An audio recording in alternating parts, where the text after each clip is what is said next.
Yeah, We've sat our down. own narrators, you know? Become our own jury, our own judge. But we're safe here, you know. Safe There are space. no executioners in this world. No. Not yet. I mean, maybe Mo could be the executioner. That'd be a good role for him. He's like the nice guy, and then he pulls out a hatchet at the end. Yeah, and I can like chop heads. Yeah. Okay. Sure. Yeah. Matthew, do you work with Mauricio? Is that how you guys met? Yeah, we work together, but the important thing is what happens after the work. Dressed like a chicken. Yeah. I think Yeah. the Halloween party was really good. Yeah, it was. That was so much fun seeing you bop around. That was like an added level of dude. That was hilarious. You know the guys. girl with Seriously. the girl. He was like knocking things off the counters almost with the big like chicken butt, swinging around like in the kitchen. Just it was so much fun. Everybody, I was like following him around, making sure he stayed inflated. Yeah, it was a making good sure I didn't time. catch fire Teamwork. on the logs. You guys Yeah. nailed it on those costumes. Matt, yours was spectacular, brother. Yeah, everybody kept saying it was spooky, so I guess it worked out. Yeah, Beetlejuice, man. I was Sharp. looking forward to showing you guys. Yeah, But I got a golf ball goiter I'm working on over here. But yeah, it was fun. yeah, It was fun.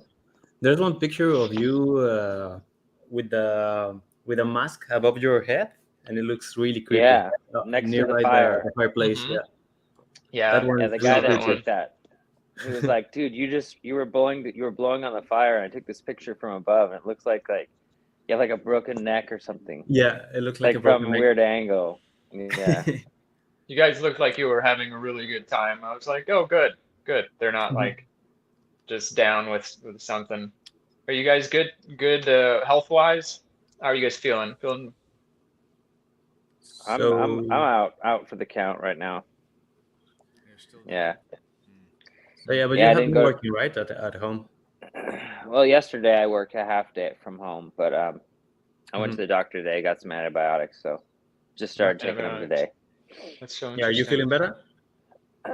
I'm feeling about the same as I was yesterday, maybe a teensy bit, but my body wants to sleep, which is not normal for me. I usually don't Fatigue. sleep at all, like 5 hours a day. But now I've been sleeping all like taking like 3 naps, and yeah, so I know something's going on. I'm feeling like I need the rest. So There's something I'm going trying around. to figure out if I. Yeah. Yeah, my sister's family got it, and yeah, their kid is on antibiotics, Josephine. It's going, Nice. yeah, something's going around. Just stay hydrated, vitamin C, zinc. You know what to do, but rest. Honestly, rest and sleep is probably one of the biggest.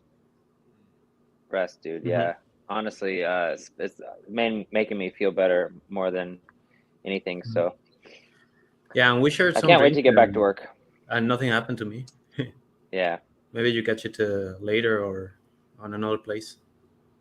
Yeah, dude. Nah, I think it'll be fine. Yeah, I think you're you'll like be a fine. bull. Yeah, like you'll be fine. My wife had COVID twice, and I didn't catch it. We lived in the same space. Yeah. Same with Lori. She had COVID. I didn't catch it. So yeah, I don't know. It just depends on you. I've never technically been positive, but I think I got it back in the early like March of 2020. I was as sick as I've ever been in my life, really, for like a week. All the symptoms. So I probably built up antibodies and all that stuff. I think that's what happened to me too. I had something so early on, like I think in the December or like a couple of years ago. Right. Well, yeah. I'm glad everything's well now. Mauricio, what do you want to dive into? We're interested to know who you are. You seem like a mystical character. You seem like you have a great depth of experience and certain things.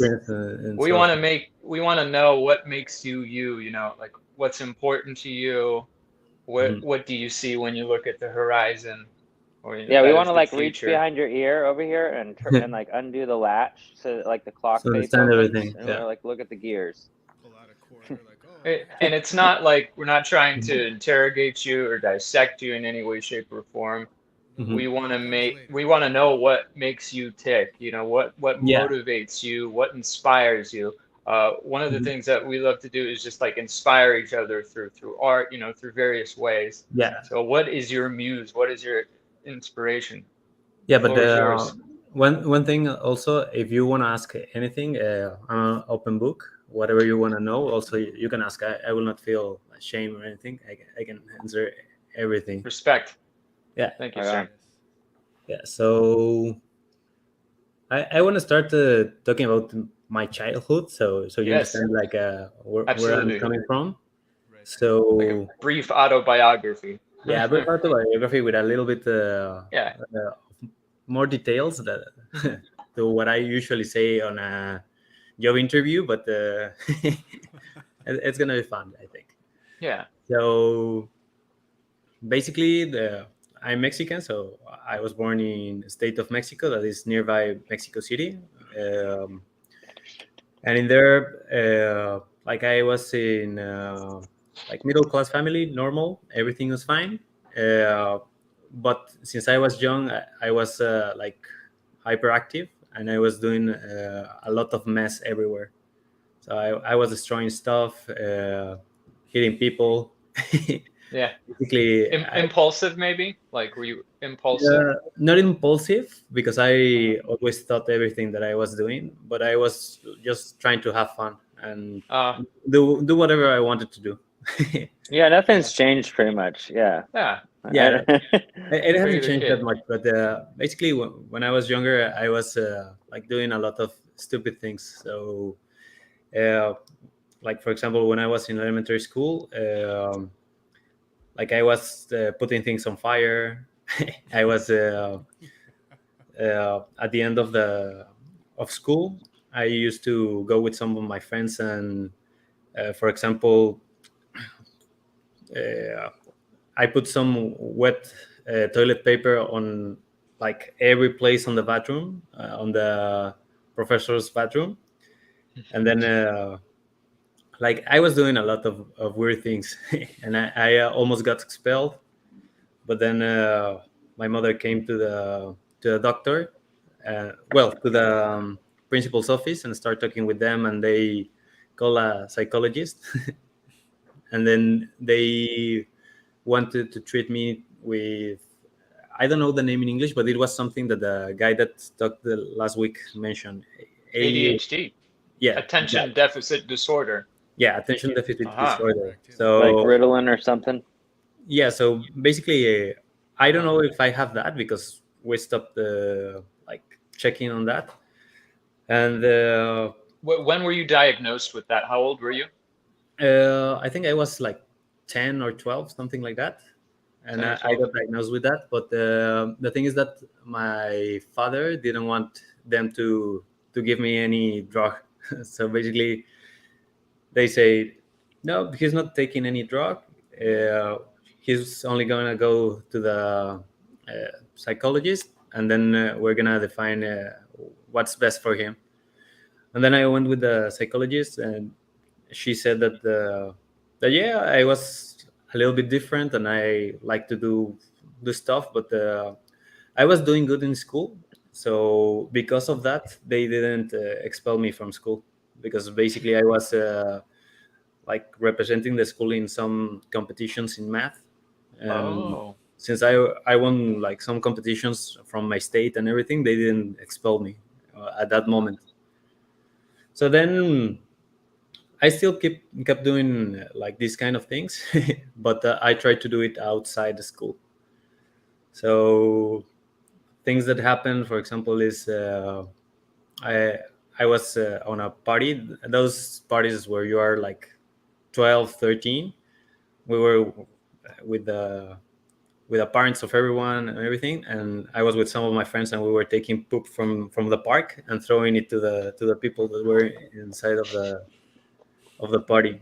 And yeah, basically, like all the parents from my friends thought that I was a bad influence for for them, and my parents thought that my friends were the bad influence, and basically everybody was the bad influence for everyone. And I think it was something reciprocal. Like everybody was like just Was there a ringleader, or were you like the leader, instigator, or was it just everybody took turns? Everyone was trying to one up each other. Everybody was just like messing with everyone, like trying to see who does the weirdest shit. Right. But that was the culture, maybe the culture where you were growing up. Yeah, it was like that. So like most of my friends were like that, and this was one of the groups of friends that I have. So when I was in elementary school, like I had a bunch of group of friends, and there was one group of friends that was like really like messy. We were doing a lot of shit, and other things that happened was with my friends from my house, like the neighbors, friends from my neighborhood, where I think a little bit worse, and we were doing even like crazier things. So once did the things keep getting crazier, or were they like they kept getting crazy? Yeah. Okay. They were increasing like in tone and risk. In risk. Yeah, a lot of risk for us and for other people as well. So things that happen, for example, is that we entered to how do you call where you put all the dead people? Graveyard. Graveyard. Yeah, we went to a graveyard and we started like destroying some of the crypts that was like nearby my neighborhood. So one day we climbed the walls in there. We went in and we started destroying things, taking the rocks from it to try to dig out. We didn't dig out anything, but we were basically trying to do that because there was like a competition between us. Then we also entered to another school that was nearby to destroy things. So yeah, we were doing a lot of stuff. Was it fun? Yeah, it was really fun. Yeah. So you seem to get a lot of enjoyment out of that, and having friends who you could do that with. Yeah. So all of my friends were doing these kind of things. It wasn't me doing all of these things every time. Sometimes it was one of my friends. Sometimes it was another. Sometimes it was me. Yeah. The things that I did were, for example, light full hill on fire. Whoa! Yeah, like it was entire hill. Yeah, entire hill. Wow, like a wildfire. Like yeah, it was a wildfire. No, so it was on a dry season where we were, and basically I lit it on fire and like burned the whole hill. Did you guys get caught or no? No. The thing that happened is that this hill was about 5 kilometers from my house, and I put it on fire, and then once we noticed that it was gonna like go out of control and keep going and everything, we ran to my friend's house, and then we saw it from the roof of his house, and we were just watching the fire, watching the police savage, watching the firefighters. We were watching all the destruction, and we were like, "Fuck!" Like if anybody saw us, or if there's a camera around here, we're fucked. And we were like, I would say 15. Yeah, it has to be around that time. And yeah, then like other things happened. Like what else?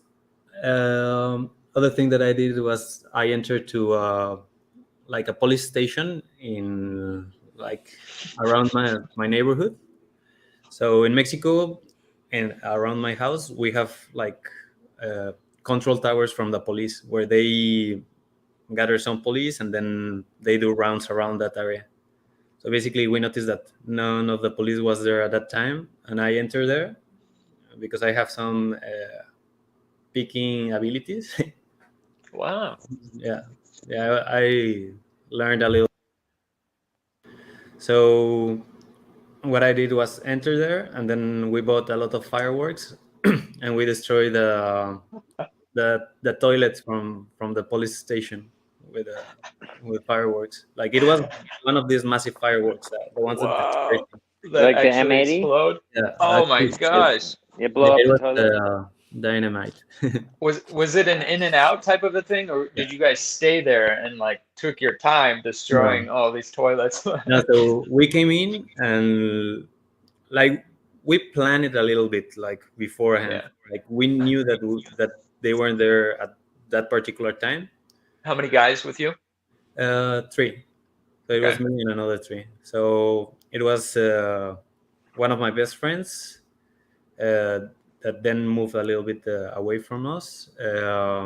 Another neighbor that is currently one of my friends as well, and another guy that he had to move out because he had a drug addiction, and then his mother sent him to Merida, Yucatan, that is like a retirement place Uh-huh.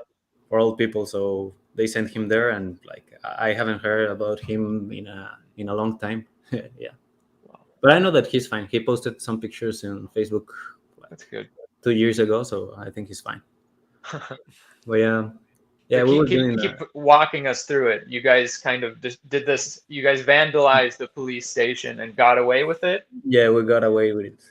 What was the So, feeling after you did it and like got usually away with it? it's like a rush of adrenaline. Like you know that if you get caught, you're busted. Yeah. Because Ah, it can be dangerous in Mexico. Like of course.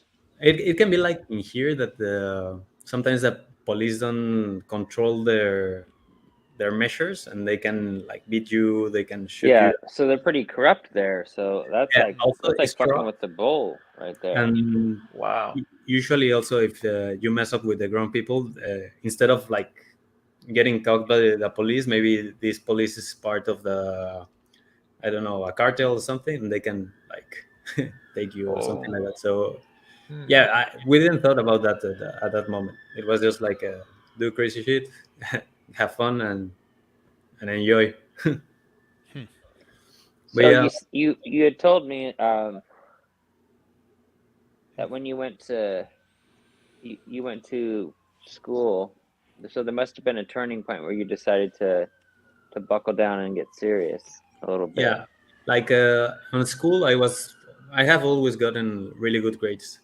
Mhm. Yeah. Like I in school, I didn't do almost anything. It It happened was like easy for you, on yeah? fourth grade when I decided to stop doing things in school and do it outside, because I Ah, was thinking that if I did something wrong inside the school, like it would destroy my reputation inside the school. So I was doing this mostly with my neighborhood friends. yeah. Like Oh yeah, alter some of my ego. friends from school, like until university, I think they didn't met, like they didn't know each other exist. Yeah, and it's weird because right now, like most of my university friends are hanging out with my friends from my neighborhood, and it's weird. Like I don't even know how they met. That's Maybe they met crazy. on one or two parties because of me, but Maybe. afterwards, like some of my friends from the neighborhood started dating some of my friends from the university, and now like I don't know, they're just hanging out. And it's weird. Small world. Yeah. Well, But yeah. Mo, this is Eugene. Eugene's joined us. What's up, Eugene? Hey, what's up? Sorry, I What's was up? just listening. Yeah. Mauricio is giving us a kind of a rundown of some experiences in his life And and kind of leading us on this what journey. I'm doing. Go for it. Yeah. We're in the young years. We're approaching his teens now. Almost high school. And I'll Yeah, summarize. Eugene, Mauricio vandalized a lot of things with his friends, and it seemed to be a reoccurring thing. They like vandalized a police station and many other instances, but I'll let him tell. Yeah, feel free to I keep was going. I was Okay. online. I was just in the backstage.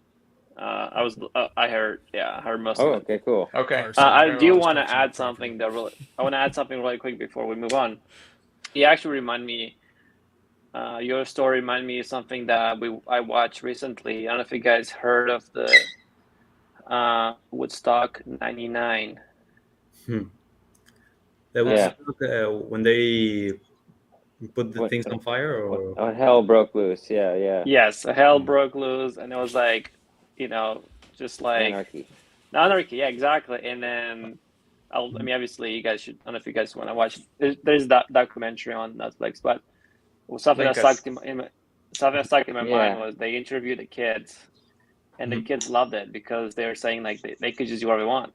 They had the blast in their life because they're just like, there's no adults around to tell them what to do, and they just like light things on fire. Sure, like like jump in the mud or like trash everything they wanted. It's like they literally did whatever they wanted, like no joke. So anyway, that I wanted to, That's good. Yeah. I've been wanting to watch that. Yeah, I'm gonna watch that. And the thing that happened is that like every time that these things happen, I couldn't go back to my house because my parents are really strict.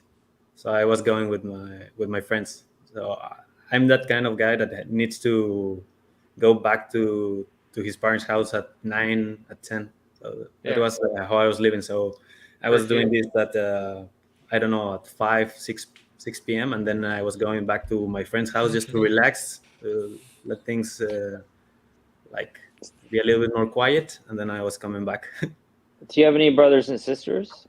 Yeah, I have a sister. She's like 2 years older, and she's working for Amazon right now. So yeah, cool. But she has never done like anything like this. She's like. So you guys were doing this in secret, more or less, where you guys planned like these things out. My parents doesn't know that I did these things. Yeah. they will never know. So to your parents, you were a good kid with good grades? No. So I had good grades, but they know that I wasn't a good kid. They know that I was like, they don't know like this vandalism, but they know that I was going to parties and getting drunk, wasted, and they were against that. Yes, they were against that. Don't get drunk. All right. So the thing is that any kind of religion. They're Catholic, but like we don't go to church or anything. It's just like gotcha. We have the name. You have the shrine in the house, and just to join to a group. That's it. We don't think a lot about that. But yeah, most of the times, like nothing happened to us, but there have been times that like bad things happen to us as well. Like one time, one of my friends threw poop to a house, like just threw the poop, and then the guy living in there went out with a gun and tried to shoot him. Whoa! And shoot him, but they miss. Oh my! Yeah. That's scary. And another time we were even younger, like 12, and we were like ringing the doors of the people and then running. And then one guy that was like really drunk went to my friend's house and threatened us with a gun as well, because these guys belong to a mafia around there. Oh wow! Oh snap! So yeah, this weird things happen. There were some consequences, right? But not too major. No, too major. For me, like nothing has ever happened. Some of my friends got into jail sometime, like I don't know, like 1 month, and that's it. And then one other guy almost got caught by the police. He was in the police car, and then one of my other friends like opened the door and like set him free. It was weird. Wow. He evaded police, huh? Yeah. So it was. There were crazy times. It was fun. What were some of your hobbies growing up? Was there anything that soccer. What was that? Playing soccer. So soccer. Almost, like before everything happened, we would join into a football court, like a small one. It was like the size of a basketball court, and we used to play soccer in there. Like put two rocks, something, and just start playing in there. So Was it that's the way that we met a lot of friends? people. The same friends or Same different? friends, but there were a lot more friends in there. Like there was our like group of really good friends, and then other guys that we already knew, and some guys that just popped sometimes. Would you say you're an athlete? Like you got into it and were good at it and stuff like that? Yeah. So I used to play in like several teams. In soccer, I was really good, and also in tennis. I was part of the team of the school when I was in high school and in university in tennis, and also in soccer. So Nice. yeah, I have always You been. were saying you're really good at tennis, and I was excited because I do like to play. Not I very have. good, but I just got my rackets, so we can play whenever you want. totally. I'll have to get my rackets from my dad's. If Nicholas will join me, we can do 2-on-2. Yeah. That'd be fun. It's been a while, but yeah, I think You're I was lefty? really good. Huh? Yeah. Are you left-handed or right-handed? Just as a Both. I can play with both. ambidextrous. Yeah. Interesting. Yeah. Do you write with both hands Sorry as for the well? segue. Yes. But tennis, and you were an athlete, and that was one of your hobbies. Yeah. So I've been always like doing sports, and I think that helped me a little bit as well. Yeah. So you had a lot of frenetic energy. Sounded like, and the outlets. I can see that same pattern with myself. Like I like to get into stuff and vandalize stuff and tag stuff. I think like I would consider myself an active person, hyperactive person, but that's interesting that the regular stuff just doesn't stimulate enough younger kids. And it might not be that we know that it's the bad stuff that's the most stimulating, but it's what we get drawn to because it's the stuff that we can remember impacting us to feel a certain way above the level that we could possibly feel within our safe little world, right? It's like, oh, that's that's bad, and and you get one hit of that, and it's like, and if you have, especially if you have friends that that like will give you bad ideas or go along with it, I think that's what happened. Yeah, I can remember slashing tires and like in the middle of the night, and then just thinking, it was just so awful. Like the next day, the person walking out to their car, looking at their car, and they're like they can't get to work. Like at the time, but like later on, I just felt bad, like or breaking someone's window. I just like felt like, oh man. But at the time, it's like it's like a rush. But yeah, like did you ever feel regret for the hill, dude? Like the hill. What if somebody's house got burnt down? I mean, it might be because at the end of the hill there were houses. So yeah. I think one house got burned, but it was uninhabited. Like nobody was living there. But one house, I think it got burned. Yeah, there's like I'm not proud of it, but it happened. Yeah, it shaped you. Guns N' Roses, Appetite for Destruction. That was your soundtrack. So maybe yes. Yeah, when I was young, I was doing a lot of crazy shit. And the reason for it was just because it was thrilling. it was something that like you guys could get away with, and you knew you can get away with it. So you're I was always the one like trying to do something thrilling. Like some of my friends didn't want to do anything like this, and there was one guy that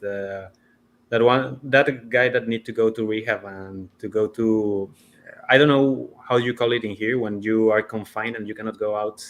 Like it's not like rehab, but like solitary confinement, maybe. Like not solitary. The confinement. Like inpatient. Inpatient, probably. Yeah. Like where they don't let you out. Yeah, they don't let you out. So one of these group of friends, one of these guys, he got into drugs like really young. Like I think he was 13, 12, or something like that. And like he was first doing the cheap drugs, like I don't know, getting maybe you don't see that much in here, but with solvents. Huffing, yeah. Yeah, so solvents, getting compressed air. I don't know, marijuana, and so on. But then when he got a little bit older, he started like taking worse stuff. And then his mother thought that we were the bad influence, but like this group of friends never do drugs. Like we were just like doing crazy shit. Yes, we were getting drunk. Yes, but we weren't taking drugs or anything. He did it on his own or with you guys another. played soccer, right? Yeah, I'm sure that might have something to do with it. I don't think so because like a lot of my friends play soccer and like they had a really good level and were playing in good teams and like they did a lot of drugs, but it's more like I think it's related with your family that they teach you that don't do that. That's the way that it is. The programming, right? The early the programming. I think it's the programming, like how, or maybe early influences in your life. Like that's the thing. Maybe we saw him like when we were 13, 14 that he wasn't doing good, and we said not to do drugs at the time. Yeah, I consider you to be a very highly intelligent person. So it seems to me that school wasn't challenging you enough, wasn't stimulating you enough. I mean, no, it wasn't challenging until university. I think before that, like it was easy, except classes that were subjective. Because on the subjective classes, like I was writing whatever I wanted, or like describing the things as I see it. But the professors, like they want you to write whatever they thought, and sometimes you don't agree with them. And like on those classes were the ones that I didn't perform well, but on the other ones, like I was getting best grades and everything. Wow. Yeah. What made you want to get into? I mean, if you want to continue your story, I was interested in your time at university, with your engineering degree and things. So since I was in, I think, high school, a little bit before high school, I knew that I was really good at math. And on the last grade of high school, I tossed a coin to select my career. I was into, yeah, well, it wasn't one. It was like what several. Were the choices? Yeah, what were the two? It was mechatronics. I don't know. It's the combination of mechanical, electrical, and robotics. Oh, okay. Electronic engineer or mechanical engineer? So it's a combination of everything. What they want is to combine all these parts to basically build robots, or like you can specialize after that. If you want electrics, if you want mechanic, or robotics, you can specialize on whatever you want. I wanted that. I wanted also like, I don't know the name in English, but it's animation and digital drawing. Graphic, yeah, it's like graphic design, something like that. Yeah, animation. Chemical engineering, and there was another one, but I don't remember. But yeah, those were the ones, because like I really like to animate things. When I was in high school, like on the computer, I was really good at making animations. So using technology to do the art. Yeah. Or was it drawn by hand? No, like using the technology and animating it. Flash. Yeah, like the old versions of Flash, we were doing that. Media Flash. Yeah, we were doing that basically. Yeah. So yeah, I tossed some coins, and it was chemical engineering. That's what I decided. Wow. Interesting. So where did you go to university? You said in Mexico City? Yeah, in Mexico City, it's called Tecnológico de Monterrey. That is a university based in Monterrey. That is the northern part of Mexico. Maybe you know it. It's one of the biggest cities, and it has like several campus. Yeah, the plural. You got it. camping, several camping. Campuses. Yes. Yeah. So yeah, that's what I did, and yeah, I think it was a good decision. I like the school and like the friends that I had in there and everything. Did you feel like university went by really quickly? No, I think it went well, like on the right timing. The good thing about that university is that a lot of foreigners go there. So we were hanging out with a lot of French girls, Italians, Nice. from South America. Yeah, so it was good. I had a girlfriend from Dominican Republic, and I was banging some French girls. So, that's good. You're practicing for chemical engineering. That was what that was. Yeah. Yeah. So you had a great time. Yeah, having a great time. Did you said you got a placement. I was excited for you to talk about Switzerland. Yeah. Tell me about that happening. Like let's just say right out of college or university. So right out of college, what happened is that I had good grades, and I went to like several courses and everything. So I had a good curriculum for someone that hasn't worked before. So basically, I applied to several companies, and then Nestle hired me. So I got hired by Nestle, and I started working there as a technical trainee. So this position, basically, what they want to is to train you to take another role afterwards as a coordinator. So I started there, and I was working first on safety. I worked there for 2 months, and I was doing stupid shit, basically. Really? Yeah, I don't like that particular position. Like safety, the way that safety is managed in big companies, in factories, for me is stupid. Like they just wanna, at least in my experience in Nestle, and in, like not only in Mexico but in several factories in Nestle, the only thing that they care about is like the numbers, like how many injuries they get and how much everything costs. That's the only thing that they care.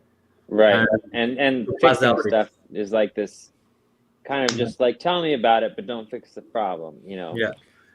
Why do they care if they can't measure it? How can you tell? Yeah, so safety is a difficult thing to work with because it's something that just happens once and it's shitty. So the thing that I was doing is just preparing for an audit, and like at that moment it was like working on my computer. I didn't even go to the lines a lot, and the same happened with all these guys. Like these guys were never on the line looking for like any weird thing that may happen. They were only like checking their indicators, and that's it. And the safety manager was shitty. He never did anything. He was just on his computer talking with his ex-wife about the pension of his children and checking his bank account. That's the only thing that he did on the whole day. Safety first. He was making sure he was safe. Yeah, he was making sure that his bank account was safe. Yeah. Then after cracking a safe online or that too. Yeah.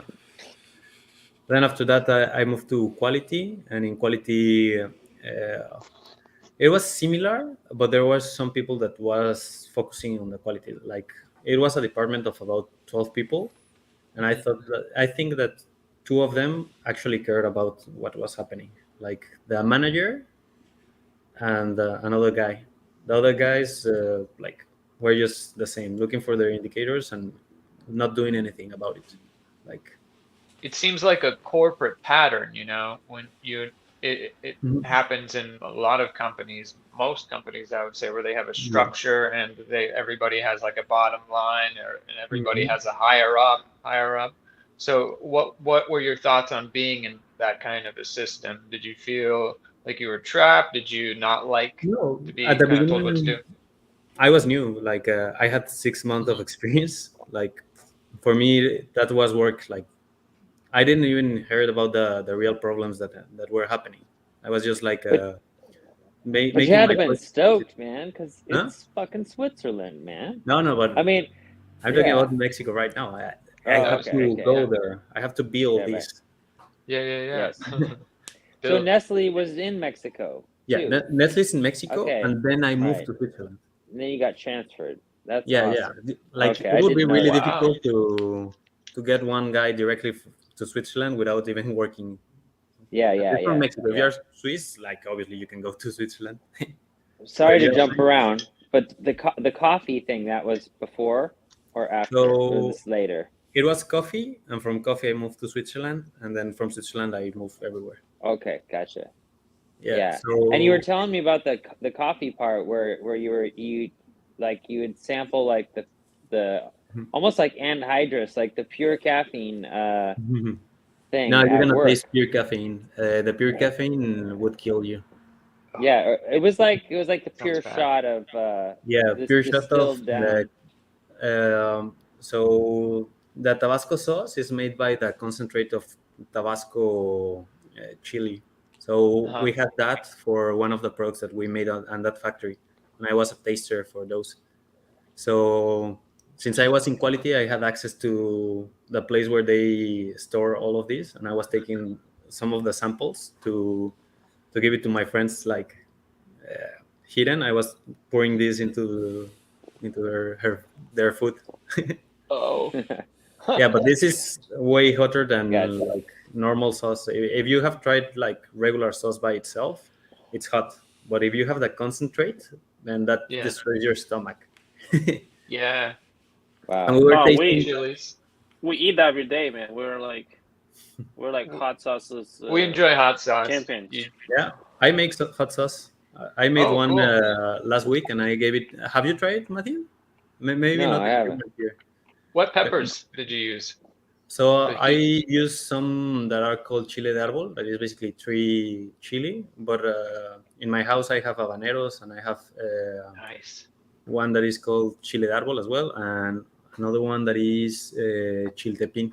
That is a really small pepper, like small, and grows upwards. Did you bring it into work when I was like out sick for? Yeah, it was on Monday. God damn it, I missed it. Like a pepper expert. Yeah, I'm really. That's something that I like. I grow them on my garden as well. Oh, neat. In Mexico. That's really cool. Sweet. Wait, so do you like a ghost pepper or like the hotter ones, the Trinidad Scorpion? No, so Carolina ghost pepper is just like a brand. I know that in the US they like to brand things, but the ghost pepper is a mixture of different types of pepper. So what they did was basically breeding peppers, mixing habanero and another type of pepper. I don't remember, but they were doing it like this, and it's really, really hot. But basically, it's like a branch of habanero. I see. Interesting. You What are were a you pepper gonna say, expert. Eugene? That's cool. Yeah. Oh, I was wondering if like, are you in Washington right now, or you're still in Mexico? Okay. I'm in Washington. Okay. Yeah, we work together in Seattle. Mm-hmm. Okay, so that's how you guys met. So you're working for this food company that Matthew's working for? Yeah. Oh, cool. Yeah, So what do you do for them? So I'm a production manager. And Product manager, okay. Yes, production manager, and I also check co-manufacturing and food science. I'm not quite familiar in food science, but I'm learning right now because like weird things happen after 3 months that I arrived, because I was supposed to be just production manager, but corporate things. And when did you start? Yeah, I started on March this year. Okay, is that when the company kind of started going? No, it started 4 years ago, I think. Yeah, we had a 5-year anniversary, but yeah, it's a startup, so they're not. I think I was officially starting in March too, but you must have worked before you got full time. You must have been there in a different capacity. Are you talking about March last year or this? March this year. Oh, so I've been here for 8 months. Congrats. That's awesome. Okay. Yeah, it's nice. Well, we've almost been there the same length. I'm a little bit less than that. Technically, like last December, I came in, or last October I came in. I did some part-time stuff, but And then I went off and did that house painting thing, which all my friends here will remember the debauchery. But yeah, that's cool. Adventure. That's awesome. I thought you'd been there for a while. Like you'd, yeah. Yeah, I remember when you arrived, you were like a guest helper, like right? Mm-hmm. Because we were having issues with the people. We didn't have enough people, and you were arriving sometimes. And I remember the first time that you arrived, and like you were really talkative. Like I was like just doing my stuff, and like it was really nice. Yeah. You were talking to me on the we were like bagging stuff, and we were talking about music and everything. I'm like, well, if we're gonna stand here in smocks next to each other, you know, and do this like really repetitive stuff, let's have some fun. Like I was trying to make people laugh. So but okay, so this is cool. So let's get back on track. So you were you're working in Mexico at Nestle. Yeah. And then 6 months or 8 months or so. Yeah, 8 months. So something weird. You had to apply for this transfer? Okay, what happened? No, something happened in there. So then one of the guys from production went on vacation, and I was transferred to production. So the plan was for me to work 2 months in safety, then 6 months on quality, and then move to production. And afterwards move to supply chain and then to engineering. So basically they were training me to know about all the areas to then all the processes before you utilizing your college degree. Mm-hmm. And then take a coordination position. So okay, cool. I was doing that. I moved to production, and in production, like usually, like all of my colleagues that were with the same position on different factories were just doing the same stupid stuff that I was doing, like just stupid projects. But then one of the guys that was a production supervisor took vacation, and I like came in, and I became a production supervisor. So I was managing like 40 people without even knowing the process. So wow. Yeah, I was managing 40 people without knowing anything about it, like 8 months of my work experience. And these guys, like, it's not like in here that there's a lot of movement between companies, like the people doesn't quit that much. So some of these guys have been working in the same position for, I don't know, 30 years, and they knew everything about it. And I was there telling them what to do. And the worst thing is that before that, since I was in quality, I went one time to one party, and I got really, really drunk. And I started talking shit about production. So these guys hated me at the beginning. But then, like, I know that is something that that can happen, that people hate you because of one thing that you did one time because you were drunk. But then, like, I start working with them. We start like spending 8 hours of our life together, and like, I'm not like a shitty supervisor that like is always like pushing people or anything. I really try to help them and like give them support whenever needed. And like after a few months, like I gained trust of all of the people that were working with me. Like we became a team, and like we still talk and everything. I agree. You're wonderful to work with. Yeah, you command a lot of respect from your approach. It sounds like groups were always a part of your social dynamic, whether it was playing soccer, whether it was, you know, vandalizing. It takes strategy and it takes motivation. So it seems like you were almost a leader in many of these cases, would you say? In some of the cases, yes. Not on all the cases, but some of them, yes. I was the leader. Yeah, in school, most of the times I was the leader of the working groups. Like friend groups, I may be like the second gorilla, like second silverback. Like that. Nice. But yeah, then one of the supervisors resigned, and I stayed there for, I would say, 3-4 years, because the plan was for me to be there for 3 months, and then I spent almost 4 years. And in Mexico? Yeah, in Mexico. Oh, okay. And then what happened is that like I was doing more than the other supervisors, and Well, hold on. Can I ask one? So Yeah. you were living. Were you still living at home, or did you get your own place? Like, were you living in your own place and going to this? So what happened is that when I joined Nestle, we got hired from the HQ of Nestle in Mexico. So the HQ is in Mexico City, and there are factories all over Mexico. So some guys were sent to Veracruz, some guys got sent to Jalisco, some guys got sent to Guanajuato, and like several factories. And the one of the characteristics of the factory that I went in is that it's not only one factory. Inside that factory, we have four of them. So we have the chocolate factory. We have I was gonna ask because it's not just coffee or chocolate. It's like a bunch of things. Nestle does everything. Like you see that that curtain. That curtain was made by Nestle. No, not true. No, it's only for. But most of the things that you see is made by Nestle. Like so they do coffee too. You said right, or is it just the processing? Gold no, Nescafe. That's right. Nescafe, Nescafe, Nespresso, like dehydrated powder. Yeah, the dehydrated powder. So the process is interesting. I can explain you later. What's the process? Wait. I wanna hear about the chocolate. Is the chocolate good? Like, is it like cacao? Can you tell us? Is it made out of like I don't know, like bad ingredients? So bugs and the mainstream chocolate. No, it's really good. In terms of quality, it's good. So it's difficult to find a defect or like insects or foreign bodies or anything. It's really difficult. The factories that I've been, they are mostly like really clean. Where'd you get your cocoa from? It's a South American thing. Your cocoa. Africa, no? Cocoa? No,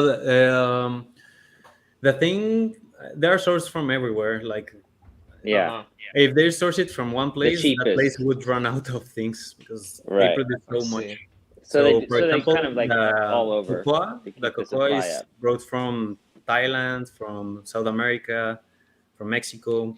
So there are several regions where they get this. The coffee is sourced from Ethiopia, from Brazil, Guatemala, Mexico, India, Vietnam, like everywhere that can grow that. Okay.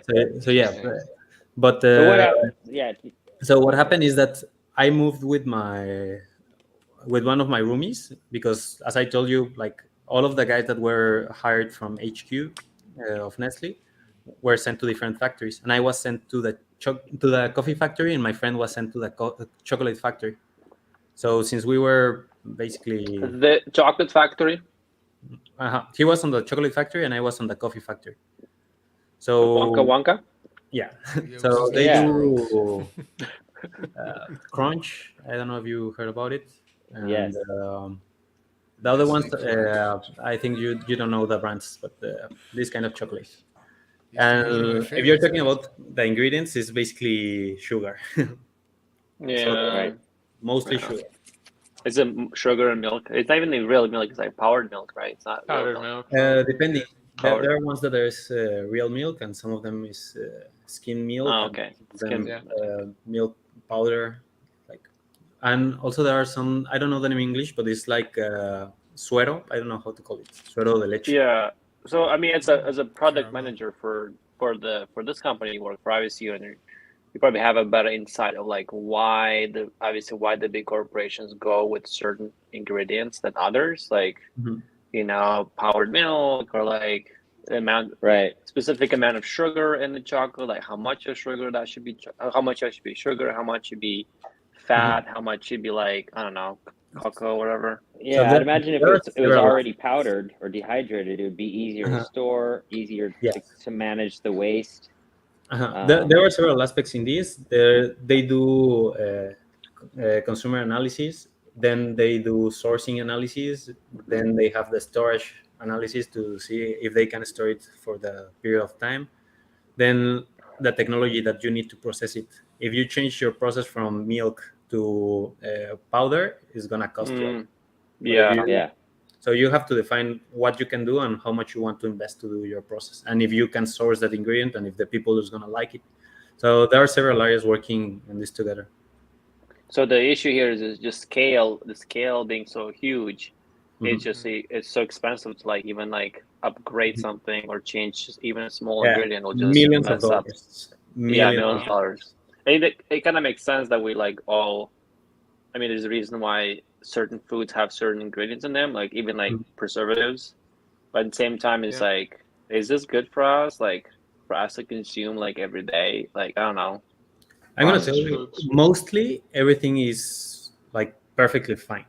Like nothing is gonna happen unless you eat like 10 chocolates every day. Nothing is gonna happen. But you said that's eat 10 chocolates a day. You said suero. Is that the byproduct? 9. The what? Suero? No, this is when you process the milk, you can separate one part of the milk and the other part. Solids or the whey or whatever. Suero, whey. That's the thing. Whey. Yeah. Okay. I was just wanting to know that's what that word. was. Yeah, that's the word. Okay. Oh, yeah, Mauricio, I had a question for you. Like, what happened to that part of you that liked risk, that like vandalism? Is that something that you outgrew, or did you channel it into something else?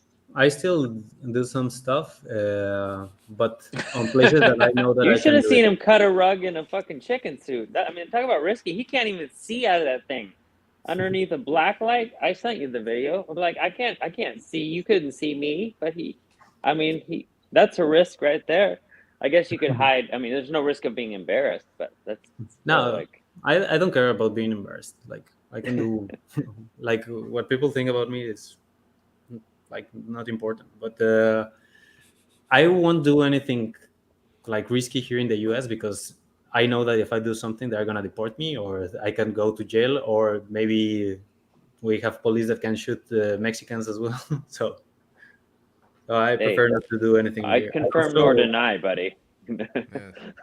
So, for example, when I was living in Jalisco, I didn't do any crazy stuff because I know that there's a lot of like narcos in there. So I prefer not to do any crazy thing there. But if it's on a place that I know that there's no big risk for me, like I enjoy. Wait, so what exactly you enjoy? Like, what's the thrill of doing things? Thrill of doing things, like for example, at Nestle, I would like it's different. I know that I'm not destroying things, but like I would test the roasters, and I once made a fire in the roasters because I was playing with it to like change some conditions, making it faster. I made fire. So at work, I'm a little bit less risky, but I still do some stuff.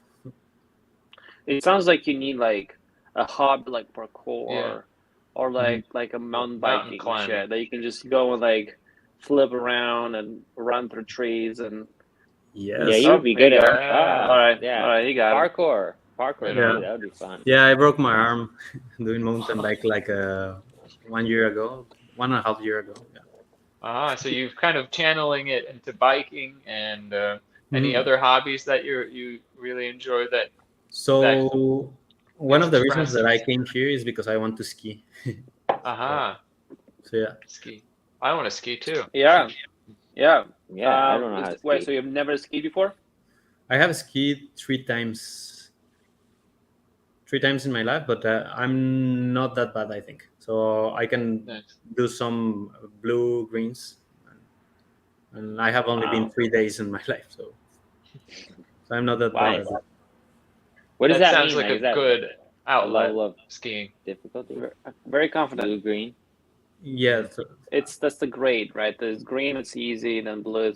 There's green, blue, and blacks, and there's like squares and pyramids. Yeah, the squares are the worst. I cannot do it. Squares and diamonds, rounds, circle squares, and Yeah, and there's the bunny hills as well. Yeah, and then I hate those. Tell me about the day you were in Mexico, Nestle, at the coffee factory, and you got the call to be transferred. What was that all about? Like how did that work? First, let me tell you about where I was living in Mexico. Yes. Because what happened is that I moved with my roomie, and I spent there for like 4 months, something like that. And then I got the call from the factory manager telling me that one of his nephews was coming to Mexico to learn about the process and everything. So this guy had the same age as us. It was Swiss because my factory manager was Swiss. So he came with us, and like at the beginning, we were just like regular co-workers and everything. But then he was living with us, with my other roomie and me, and like we were partying a lot. So because of all these parties, we were bringing a lot of women to our house, and that the owner of the house was a little bit religious. So one day we brought some women, and you said religious. Yeah. Okay. Yeah, we brought some. He said that's enough after you had to scrape semen off the crucifix. He's like, this partying has to stop. This party has to stop.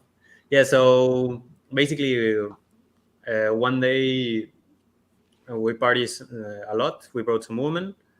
Then I had to go to work at 6 a.m. because I was the supervisor, and my shift started at 6. So I went out and I told the girl, hey, you can stay, but you need to leave before 8 because the clean lady is gonna come.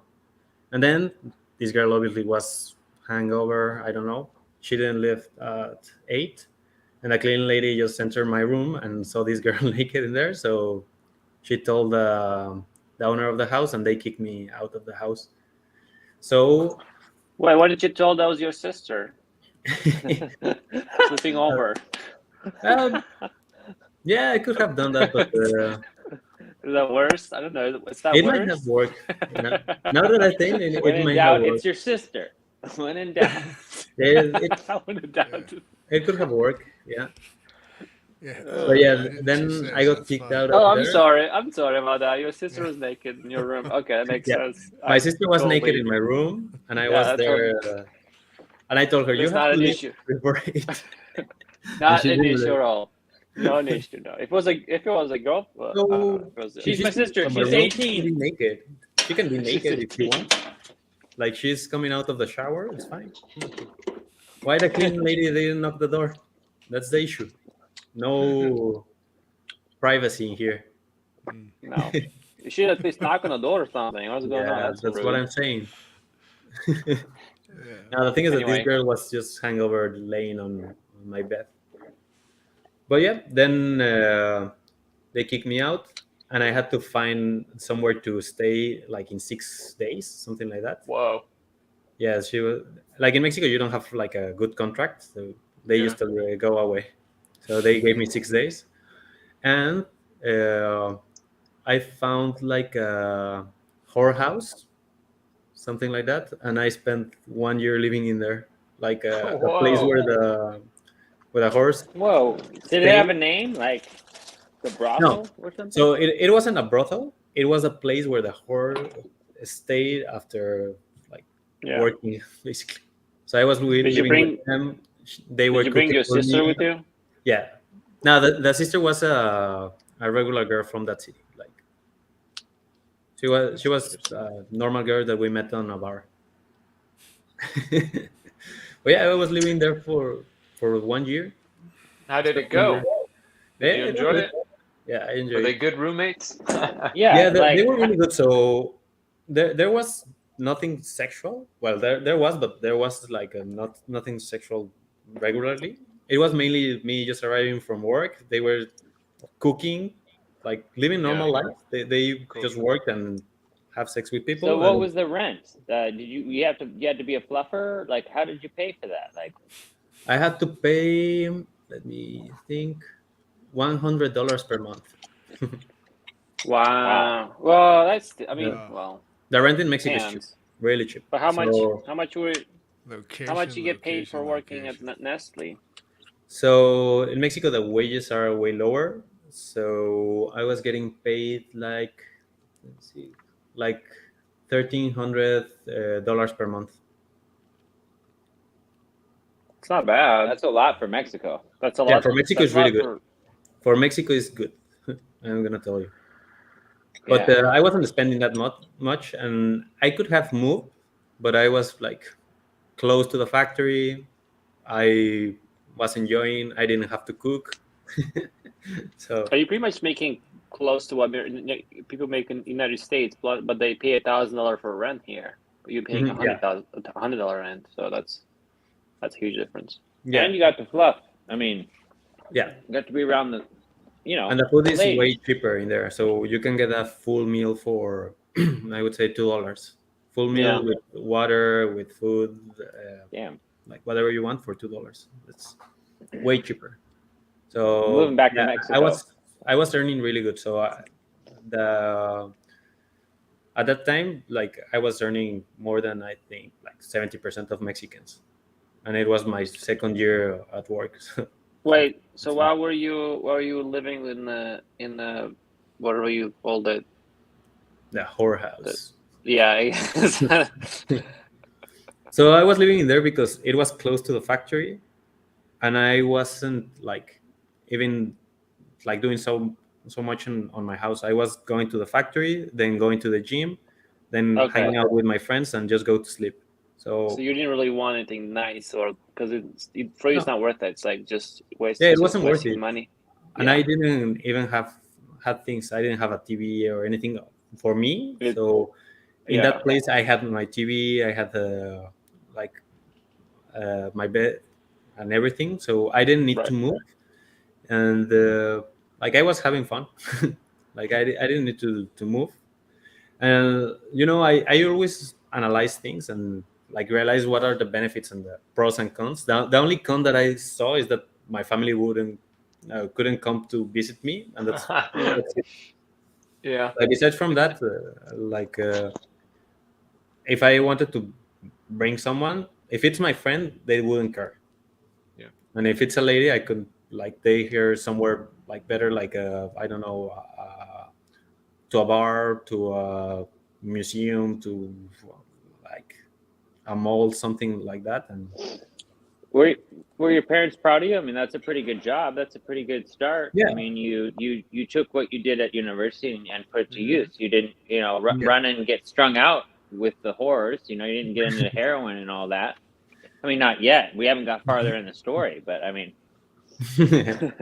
Wait, so the money you were making, you could just rent. You can just buy all the horse in the house for for every night. Yeah. No, but I didn't do it. I didn't do it. I preferred it for free. So it was just like a friendship. Businessman. Yeah. So I didn't have to pay for them. They were my friends, basically. Like no, obviously this is joking. It's not. No, don't worry. I take it well. Like So continue on with your story. At what point did you end up in the U.S. and what kind of brought that? You got transferred to. Yeah, I got transferred to Switzerland because I was doing more than my coworkers. So the production supervisor is in charge of managing the people in the team and making sure that the shifts is good. That's it. And I was doing extra projects. I was helping people from supply chain to do planning. I was helping people from quality to do projects to reduce consumer complaints, to reduce glass on the flasks. I was. Wait, what? Can you repeat that? Glass on the flasks. I don't know, on the jars. Reduce the glass jars. So the line. Make them lighter. No. So when you have, we were making millions of jars every day. So the line is super fast. So sometimes one of the jars hits something and it breaks. So I was helping them to reduce that breakage of the glass. So there's a defect on the line. A defect on the line. So basically I was working to reduce that defect. And that wasn't even my area. I was working on production, not on packaging. And I was helping packaging to do these things. So they noticed that. And the new factory manager, not the Swiss guy, was a really good friend of one guy in Switzerland. And like one day I just got an email saying that somebody was considering me to go to Switzerland, but this happened like 2 years before that I went to Switzerland. So basically, on the first round of selection, like they didn't even tell me anything. Like I just got this email from one friend that got selected before me. So he was another guy that was my friend, and he told me, "Hey, have you seen this email?" And he sent it to me, and I say, "Fuck, they didn't even tell me that I was considered." And then the next year, they sent me the email that they sent them at that time. So I had to apply, and it was basically like a normal job interview for a new job. And I got selected, and I went to Switzerland. Yeah. Was that exciting for you? Yeah, really Were exciting. you traveling outside of the country before that? Before that, I only went to Colombia once. Okay. That's the only place that I've been before that. But then, yeah, I was really excited of going there.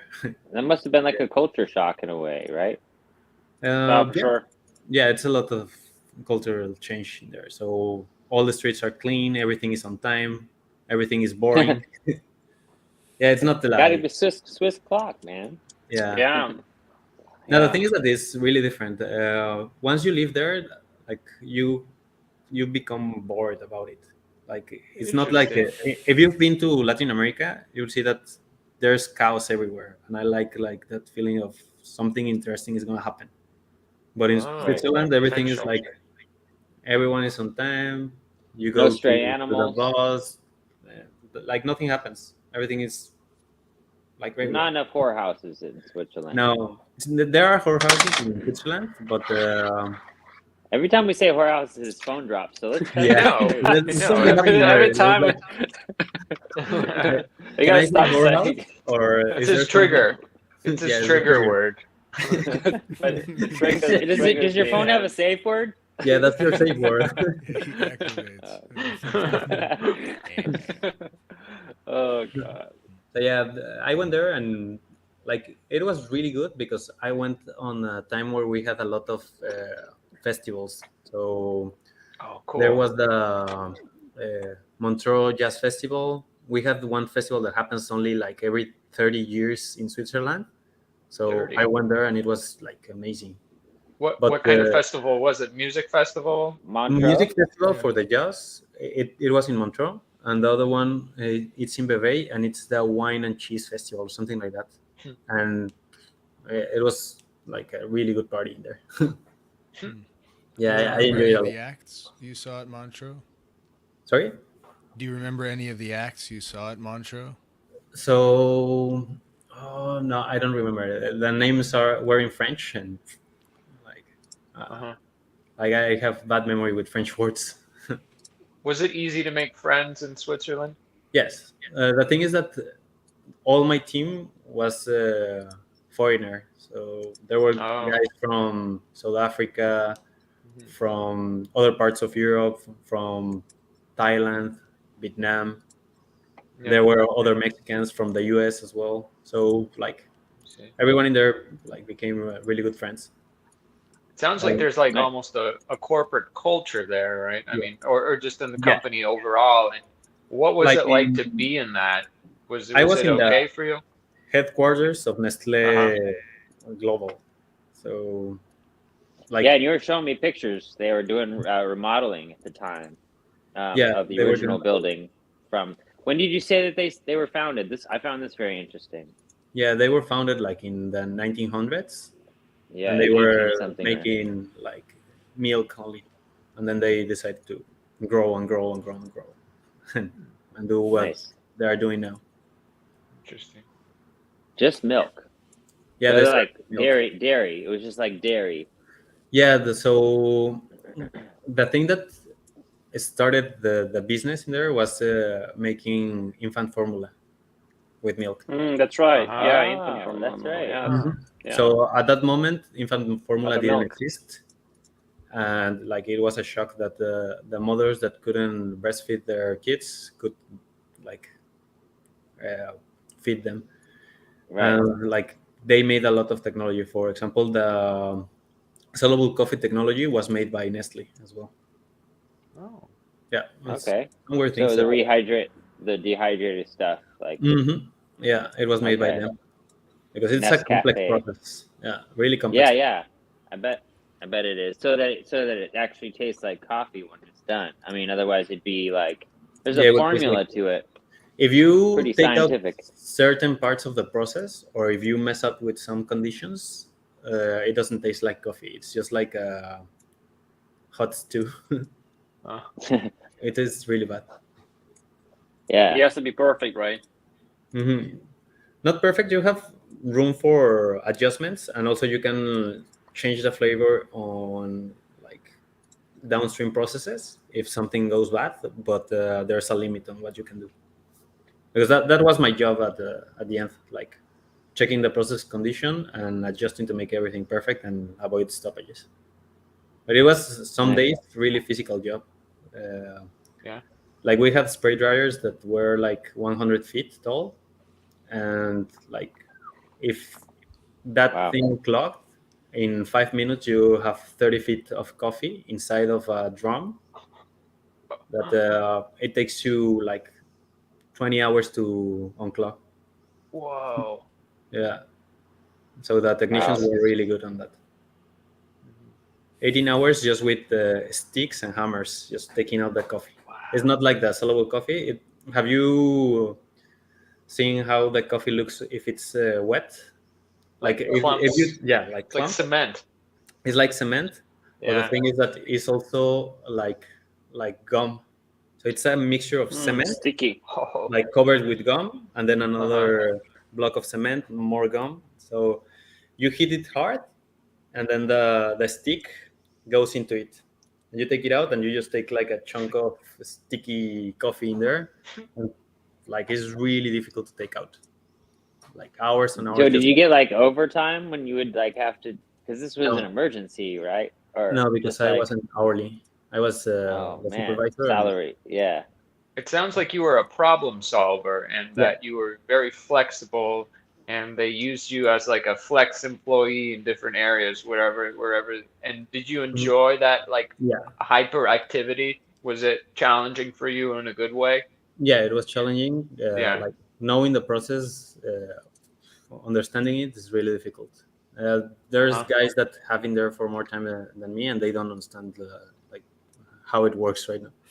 One colleague that I think has been there for 15 years, like didn't know some stuff that I knew in there. And I was also operating the machines. Most of the supervisors don't operate machines, and I did. I like to operate them.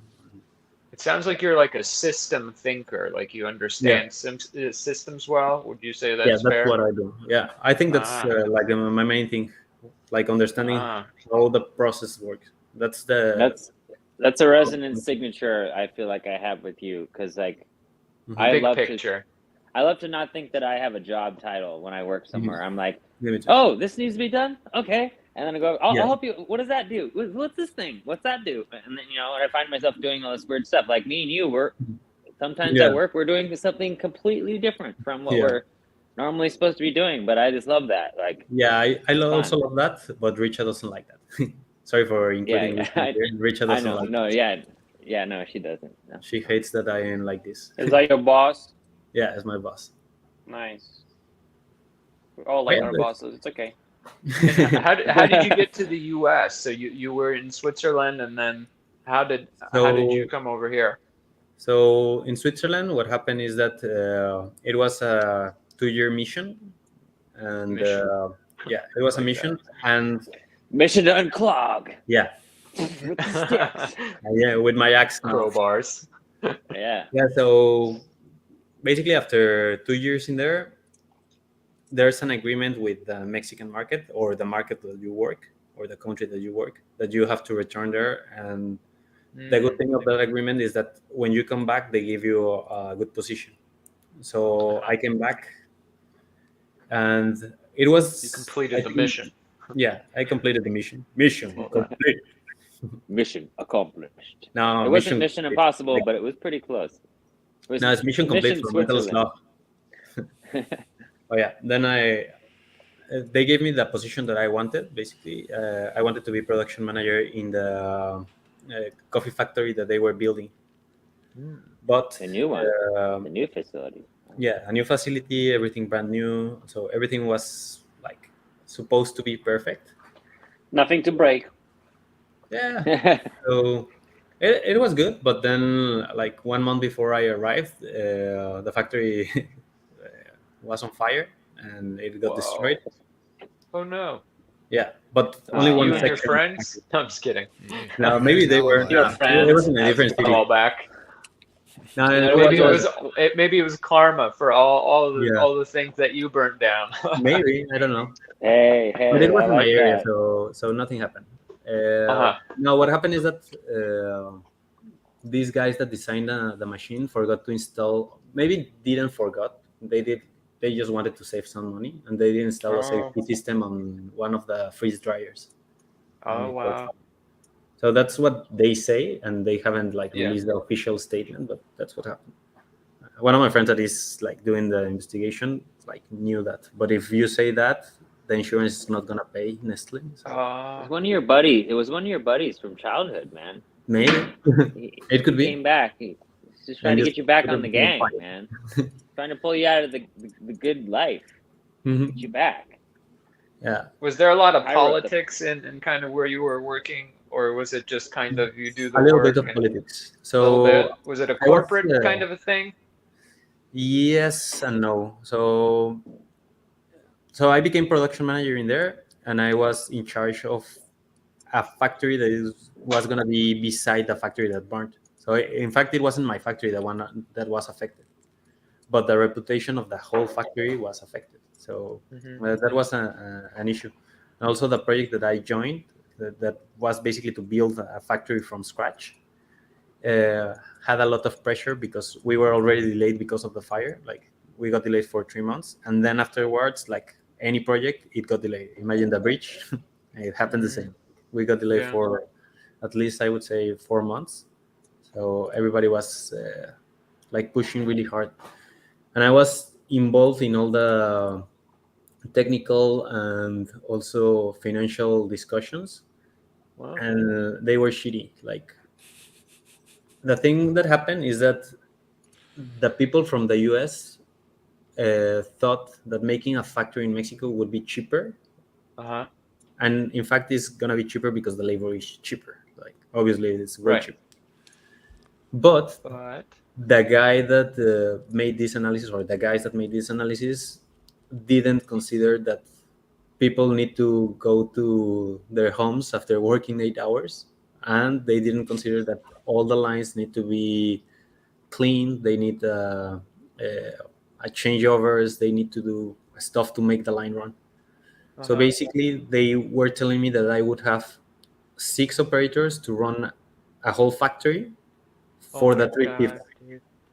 And we have like that's some corporate bullshit. Yeah, I would say like 6 main machines that each one operated by one person. So basically, they say one person can operate for 24 hours, and nobody noticed that shit. And then instead of fixing that financial statement saying, okay, we need to add more people, they try to cut costs on everything to make this match.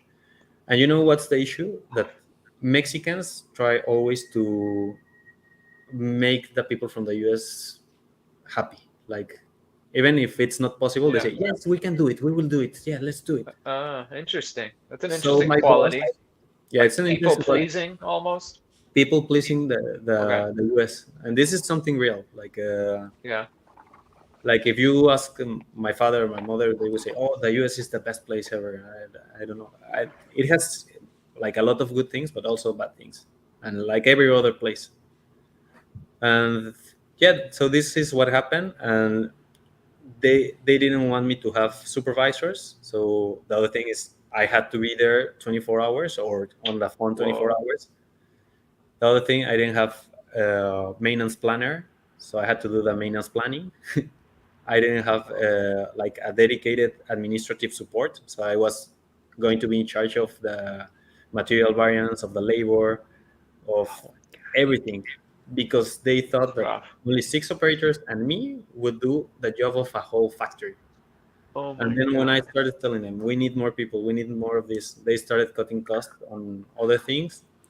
Somebody understood that we need more operators, and they allowed me to hire 24 technicians. But these 24 technicians didn't allow me to have anyone on vacations, basically. So nobody could take vacations. And I told them, I need more people for this. And they say, no, this is what you got. I said, how am I going to do this if somebody asks for vacations? And that sounds like a corporate kind of thing that they do, where they find a person to do the other thing, and it's like down the line, but somebody gets screwed over somewhere, right? Yes. And it sounds like I was the one. It was you at that point. I was the one getting screwed.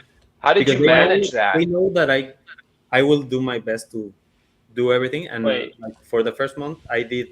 It's called flux or functional locations. So I made the maintenance plans for all the machines, and at the same time, I was training my technicians because they were new hires, because they didn't allow me to take people from the factory. So all of them were new, totally new. Some of them like first job ever, and they also wanted me to like hire people with disabilities, but they wanted like 4 people. And I said, this is a factory. We can find places that they can work, but inside the factory is like nearly impossible. It's gonna be dangerous for them. Because, wait, can I add something really quick? I don't want to throw rocks here, but I feel like maybe it was your job to convince the leadership to hire more people, because like I feel like their job is to convince themselves and convince the people above themselves that we can cut costs. And your job is convince the people above you that you need to, add more people, because it's for obviously, like as a manager or somebody who is like looking at numbers, all they want to do is cut as much as they can, because it adds up profit for next whatever quarter. No, I agree with you. That's what I was doing. So I was also checking the financials and checking like when we were gonna be profitable and when we are not profitable. And I managed to get those 24 people. So remember that I said at the beginning we had 6. I managed to convince them to like basically get the rest of the people. And the other thing that I got was for the project to get most of the equipment that we needed for doing all of the inspections, because that wasn't even like budgeted. So I was doing like as good as I could.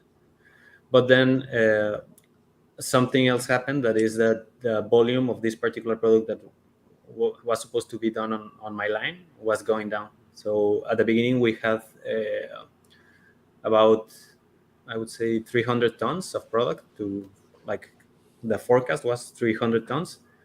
And before I left, we were at 180 tons. So if you don't have the volume, basically all the fixed costs like start to increase.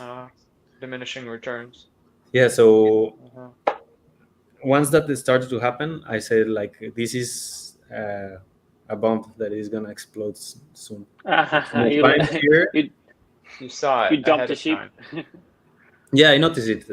Like it was gonna affect me like really hard, and I was working more than 12 hours every day. Wow. So, how did you manage that? Like mentally, the stress and just like having to train and manage people. How did that impact you? So, with parties, alcohol, self-therapy. Yeah. So basically, I enjoyed working with most of these people. So they were really good, but my managers like didn't understood my reasoning, and I even talked with the technical manager of All America, and I explained the situation, and that's when like things changed a little bit. They heard you. Yeah, they heard me, but I needed to talk with this guy. Right. This guy just sent an email saying, how do you want to produce like this? And then they understand. And I say, I've been telling you this for fucking 4 months and you don't understand. And then like once I start working those 12 to 14 hours every day, I start looking for jobs in Mexico and in the US. And then like Rebellious called me, and yeah, I came here. Wow. I got into like 10 interviews because they told me like a few months ago that they thought that I just wanted to get my visa to come here and that's it. But no, I really like to work and improve the company that I'm working. And yeah, like they are happy on what I'm doing. Um, and yeah, like a side note, they sold the business and the factory after I left, like 1 month after, Wow. because obviously it wasn't gonna be profitable. Uh-huh. So, Sounds yeah. like you're a valuable asset to any kind of company or environment. Is this? So It sounds like you enjoy it, yeah. Yeah, I wasn't there, but like they started appreciating me after I told them I wanna quit, and I didn't tell them I wanna quit. I say I'm quitting, and then say, Yeah. "This is the like real. You're doing it at the worst moment." I say, "Yes, like you don't want to have to help me with the things that I need. How do you want me to stay?" Right. So it's like And a then communication they breakdown. offered me. You're quitting at the best time for you. Yeah, but worst time for you, for them. The reason why I could quit is because I knew the numbers. I was like looking at them, and I knew that something bad was gonna happen. Sinking ship. Yeah, because if I was in another position, like it would be more difficult for me. But I knew that something was gonna happen, and like, what else could they do? Hey Matthew, so if he's quitting, you know what you do, right? Yeah. Something's gonna blow up, right? No, don't do that. It sounds like a fascinating, colorful kind of background. Do you keep in touch with your parents, with your family, with your sister? Not that much. I usually like don't talk too much on the phone, so so with them it's just like, oh yeah, I'm okay, I'm having fun, but we don't talk that much. So we text a little bit like every week at least, but we don't talk that much. When you were in Switzerland or like when you're in America, do you ever feel like, oh, I would like to have citizenship, I would like to be here forever? Is this it happened to me in Chile and in Spain. Yeah, Chile is really good. If you have the opportunity to go, you should go. Were you traveling there or just working there? For work. I spent 6 months in Chile for work. So I was living a regular life in Chile, but with a corporate card. That makes a big difference. Oh, that's nice. A credit card, yeah. Yeah, that I could buy whatever I wanted. So it makes a huge difference. But Chile is really, really good. Yeah, whenever you can, you should go. And I'm saying this. What did you like about Chile? I like the girls in there, and I like the party in there, and I like that the cities itself are like really developed. At least the city that I was really developed. Like it has really good transportation, good services. It was clean. The views were good. What city were you staying or living in Chile? Santiago. And one other thing is that that Chile has like every type of environment. So you can go to the Antarctic, you can go to deserts, you can go to forest, you can go to rivers, you can do whatever. And that's a good point. It's a very long country, right? So it's like that is really cool. Really cheap to fly inside it. To fly there is expensive, but once you are there, it's really cheap to go wherever you want. So one day you are like on the desert, and then you want to go to see the whales on the ice, and you can do it. Paying like I was surprised how cheap the hopper flights were. Like, yeah, it's really cheap. $60 or whatever. You're like, you could fly to another country. It's like crazy. Yeah, and How long And did I'm you saying stay in Chile and Spain? in 6 Chile, months? like 6 months, and in 6 months. Spain, like 2 months. Okay. But another thing in Chile that I need to say is that I love Chile and I enjoy a lot working there and living in there, even though when I arrived was when COVID started in there, and they live in a military regime. So basically, they Oh, closed wow. everything. And one of my It's like colleagues, China. similar. I won't say it like China, but like the army is everywhere. It's like It's not a martial police. law. They Wait, have so before we go into deep of a rabbit hole, do you think it's that good or bad? what? The army? No, like just well, no, just having like that kind of a control and like in the social Society. society. And Yeah, I think it's good if like they don't mess up with the people that are not doing anything. I think it's good. okay, but So would like, you say who just they have a militarized police or just a military presence within the city at most times? Military police. Police, got it. Yeah, Mhm. it's I a think military police. they have a yeah, I think they have like a militarized government. Mm-hmm. Yes, So military. yeah, I think it started to change like 2-3 years ago because they were doing massive protests in there, and I arrived when they were doing the protest. So were it you a was, part of the protests? yeah, I went to one. Ah, you did. Was that kind of like the risk taker in you, wanting to experience something new? Yeah, I think it was just to experience something new, to know. There's one thing I always like to experience, like new things. Yeah. When I travel to a country, I usually, or even to a new city, I just go walking everywhere and meet people. There's one thing that my girlfriend Right. always says is that I always talk with the homeless people, and that's true. I just like to go Yeah. with them, and, like understand what they are living. That's a valuable lesson, right? You're really good at your job and you are passionate about it, but if like you could have a dream job, what would it be? Like, everyone has like a job where they're like, oh, I get paid to do that. Like, Marine biologist. Marine biologist. Yes. Yeah. Are you drawn to the ocean, to bodies of water? Yeah, I like it. That's something that I enjoy a lot. I know, like the animals on the water, I like them a lot. Did you ever go diving? I think. Sorry. Go ahead. Oh, sorry. What's your favorite marine animal? Mm, Is it like a manatee?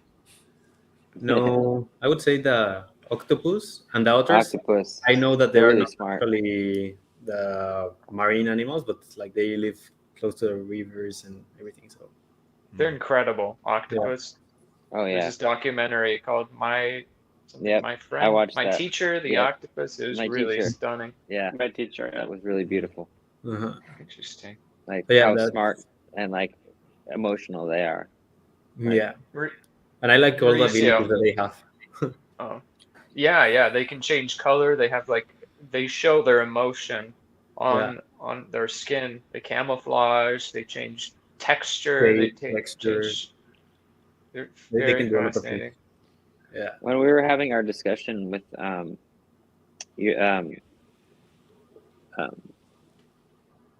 excuse me, forgive me, your cousin from last week, Paul. I knew it was the same name. So we were talking about mushrooms and experiences like that, and I was thinking about ayahuasca, and I was thinking about Mexico or South America and ayahuasca. Was that an experience that was available to you down there? Because it's an experience I haven't had yet. I have the LSD. Have you experimented with that? LSD? Yeah. It's not easy to get ayahuasca. Right now, it's protected by the army and also by the people from those little towns because foreigners just went there and stole tourism destroyed it. So basically, ayahuasca tourism.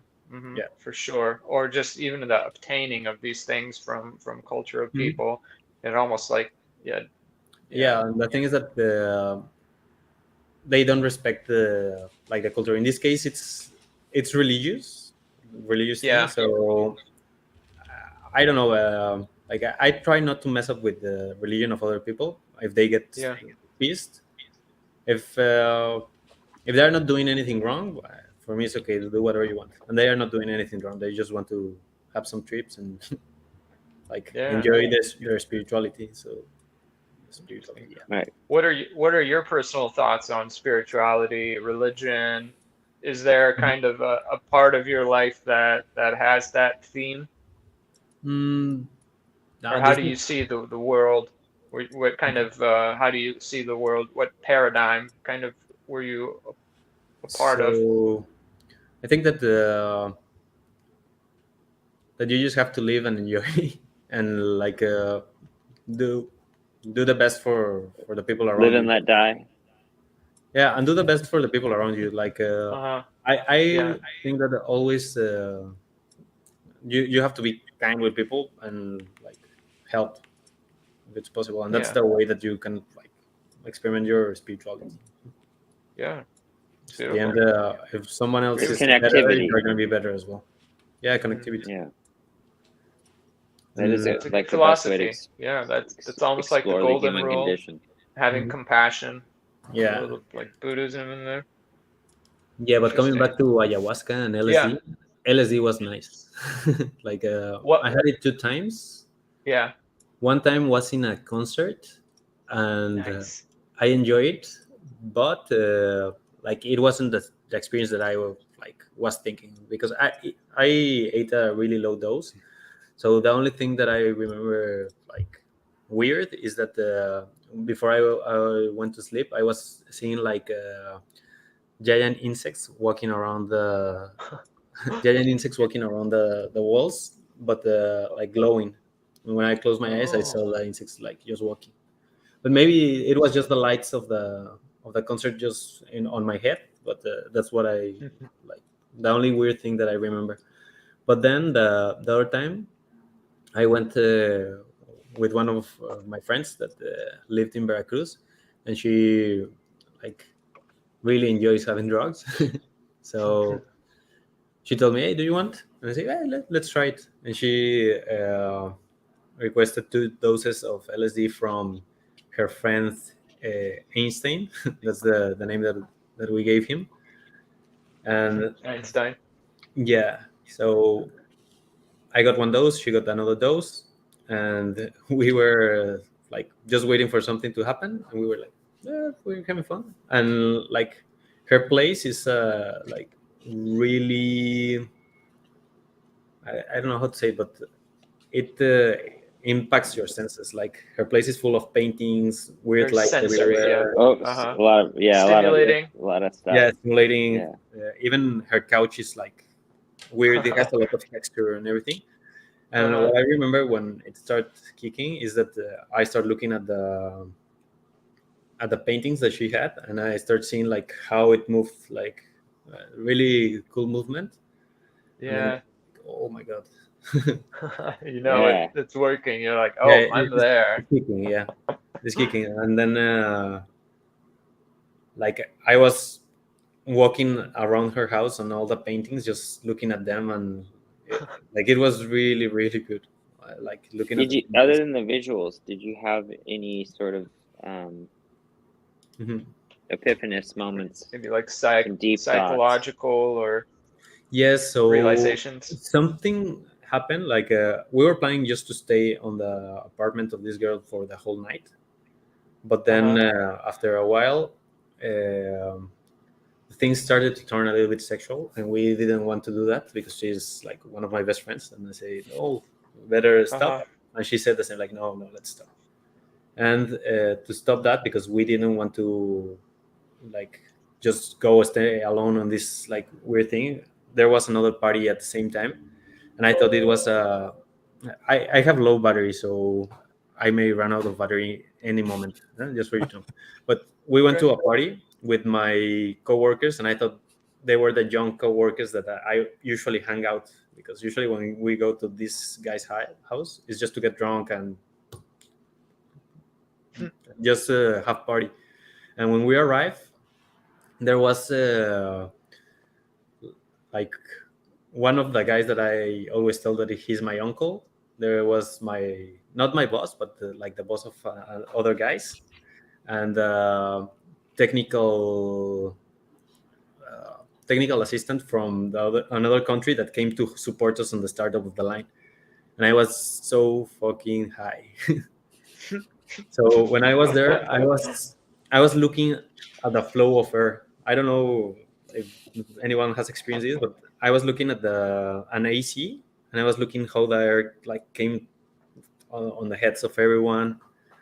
And then like I noticed that I wasn't like enjoying being with everyone, because this was a really quiet party. I don't know if you have been to these ones that you are just on a circle talking, and I was very intimate, and it wasn't like comfortable for me, and I decided to go to my friend's bedroom.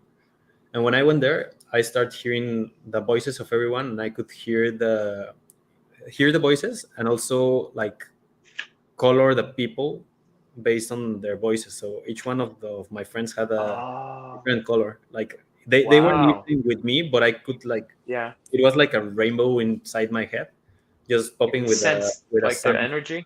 Yeah, with the sound of their voices. Yeah, it's fascinating. Were the different colors like different emotions, like different moods?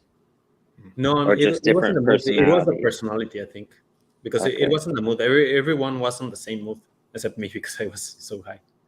But yeah, I could hear everyone. Or sober. They weren't sober because they were drunk, but like it was like that. And the thing is that this guy also had like a fish tank with a aquarium. Now we lost. I think that's his battery. He had a fish I think tank. he went back into the room, and now we're just colors. And that was it. Interesting. Being able to visualize the friends via color or their voices. I wondered. Did he have any experience with other drugs like ayahuasca or psilocybins, or just acid? That was. I think we're getting to the good parts. Yeah. Oh, you said he only experienced acid. I think that's what he said. He has, yes. That's what all these stories are so far. Is acid. Yeah. Okay. Very capable human being. It sounds like he's definitely like a systems thinker, a systems analyst. Matthew, I'm sure it's great working with him. Yes. He's very balanced. He's back. He must have found a charger being an engineer. I can see where the kinetic energy gets put into work. It's my phone. So welcome back. Perfect. All right, guys. I do have to personally leave. So I feel like, guys, that you continue. Yeah, it was good to see you all. Good to meet you, sir. And hope to see you. Yeah, hope to see you around more. Maybe next one, or next one, or in person, because you fascinating story. Mine as well. And you can maybe invite us to your new whorehouse. You live in Seattle. I don't know. Yeah. I haven't lived in for a long time. Well, I thought I should check, but all right, guys. Good night.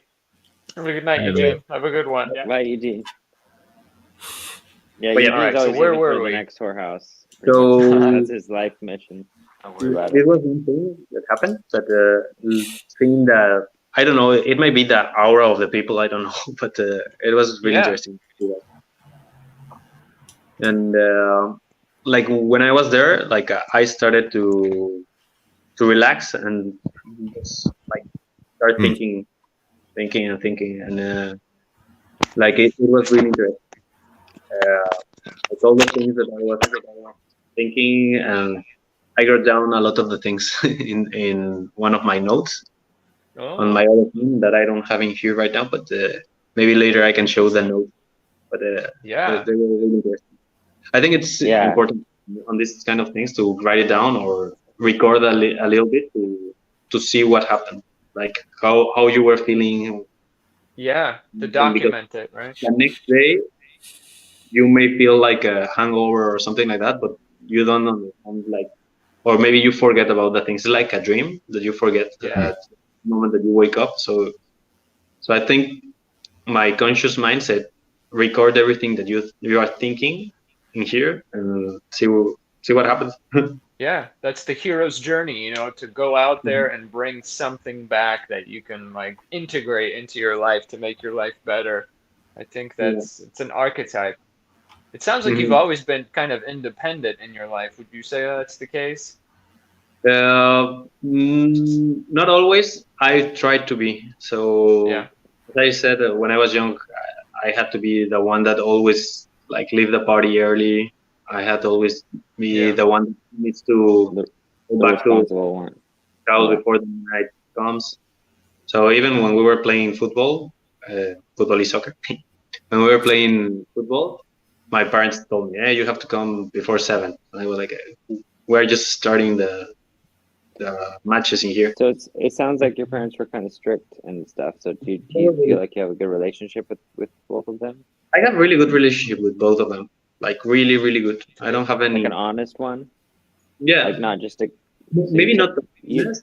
I have things from them, but I think we're on good terms. Like I don't have any grudge on them or anything bad. For me, they must be proud. Yeah, they did what they could, and I'm doing whatever I can. Right on. Nice. Do you have any other interests that are kind of odd, or do you have any interests outside of soccer? And you said you were biking and learning to ski, or you want to kind of get into that? I like to make sauces. Sauces, okay. Hot sauce. So I made a sauce that maybe you're gonna try tomorrow. Yeah. So that's one thing that I like to do. You said you had a garden in Mexico? Yeah, I have a small garden. I just have like different types of chili, and I have a coffee plant in there, and one lemon tree. And the other ones are just regular trees. That's neat, man. Having a garden is really relaxing, and with your experience kind of in the food industry, I'm sure that's a nice thing to do. Yeah. What about relationship wise? Are you in a relationship right now? It sounds like you are, and kind of what about before that? Were you kind of alone, or were you in and out of relationships? So I had a relationship when I was in elementary school. Then I had another one on something that is between high school and elementary school in Mexico, with a really nice girl. She was like a top girl, but then we broke up because, like, from her phone, somebody texted me that he was with her, and I said okay, and I just broke with her. I see. And then I had a relationship with one girl from Dominican Republic, and then my current girlfriend. But I have had a lot of couple, but not being boyfriend and girlfriend. Like we hang out. I see. Like sounds like you're an extrovert. Like you like being around people, social. I like to be around people, but the thing is that I'm not seeking for people. Like it's not that something that I would go somewhere and start talking.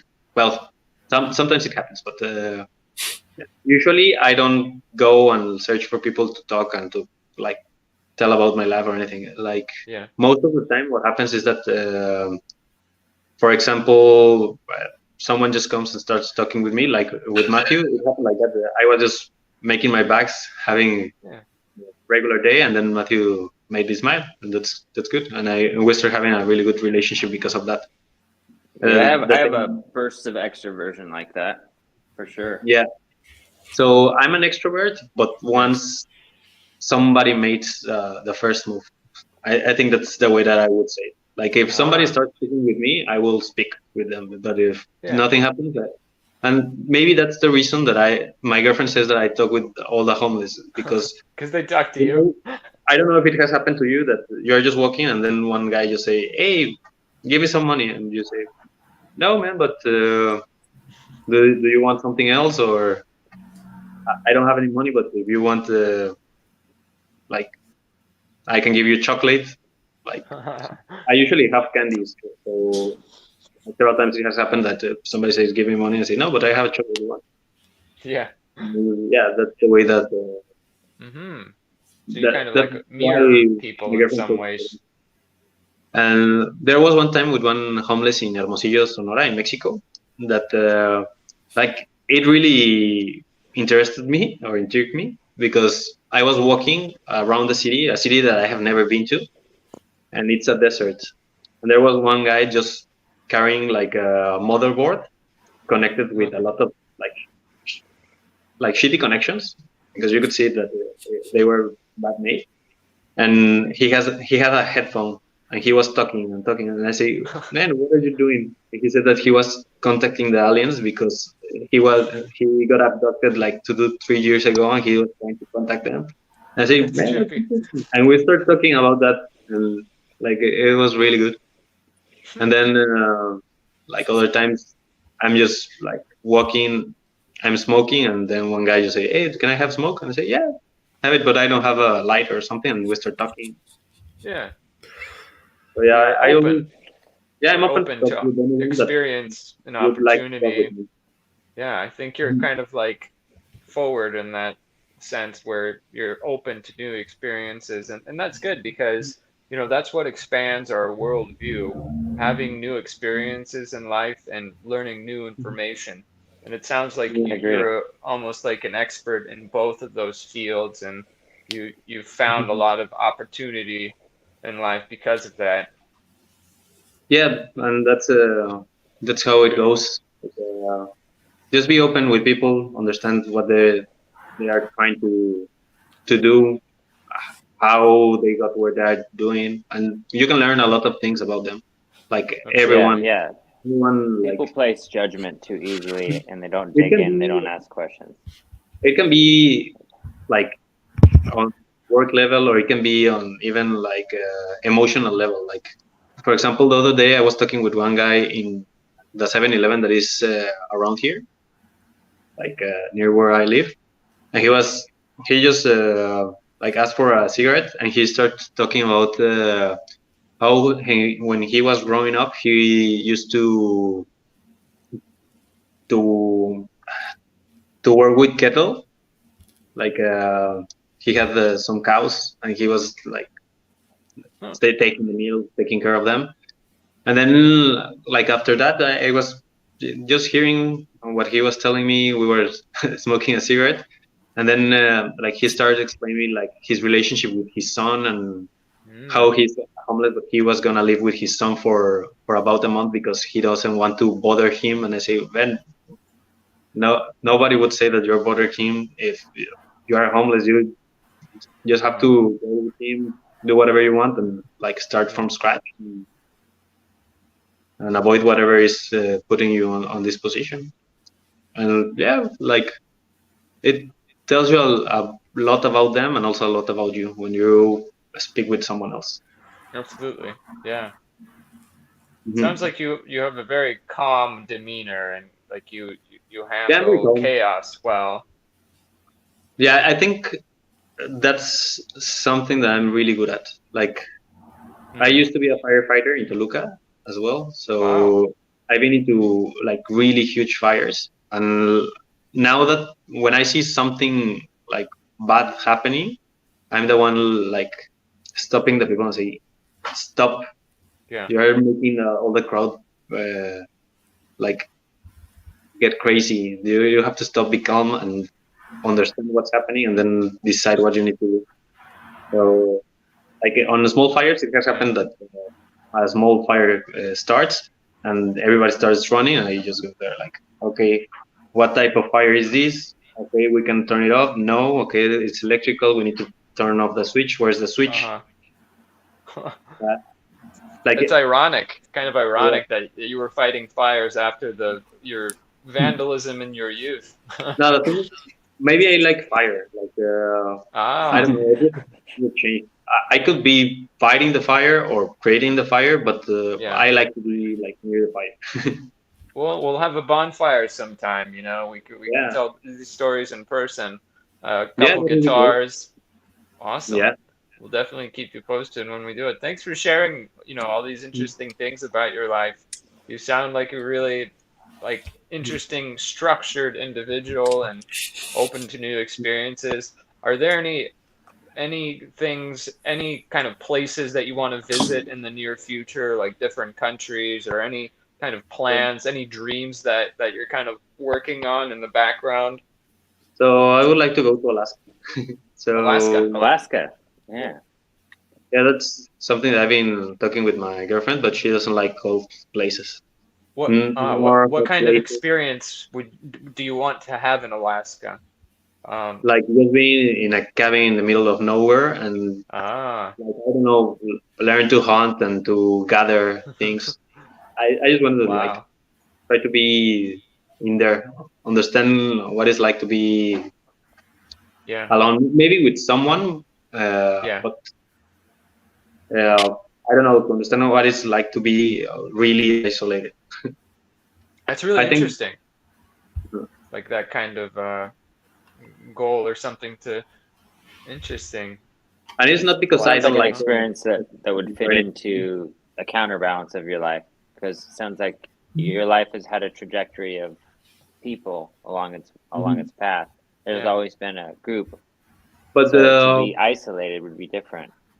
But don't get the impression that I'm always with a lot of people. Like when I was right now, you live for a lot of time, I was like basically alone because I was just working, then working out, and then going back to my house. So that's your lifestyle. Yeah, so I was a little bit isolated at the beginning, and then like I got a lot of friends, and this happened. And when I was living in Arkansas, it was the same. Like I was alone. Then COVID on Chile. One of my colleagues got COVID, and he was one of the first 100 persons of getting COVID in the country. So basically, they isolated us into one level of a hotel, and we couldn't get out of the hotel for 1 month. Oh wow! We were basically there, and we could see each other because only 2 guys were completely isolated, and they were together. But the other 4 guys, we were hanging out, like trying to live a normal life inside a hotel for 1 month. Dang. Wow. What are your thoughts on kind of the whole COVID situation and how the U.S. handled COVID? I think most of the countries handle it bad. So there were 2 options. Either you go really, really strict and try to limit the spread, or say stop it. Everybody just do whatever they want, but keep the economy alive. If you go to the middle ground, you are not doing anything. You are just destroying your economy, and you are killing people because people are not going to follow the rules. So either you go to the Chinese way that they were the first, but you look at their numbers of death. Maybe they are not true, but they got good numbers. And I think South Korea did something similar with a lot of tracking, a lot of checking of everyone, and they got really good numbers. Then you got other countries that they weren't affected that much economical way, in terms of economically, because they just keep the economy running and say, fuck it, everyone does whatever they want. But then you see like most of the countries, they didn't choose either one or the other, and everything got fucked. Like here, I believe that some states open restrictions, close restrictions, open restrictions, close restrictions.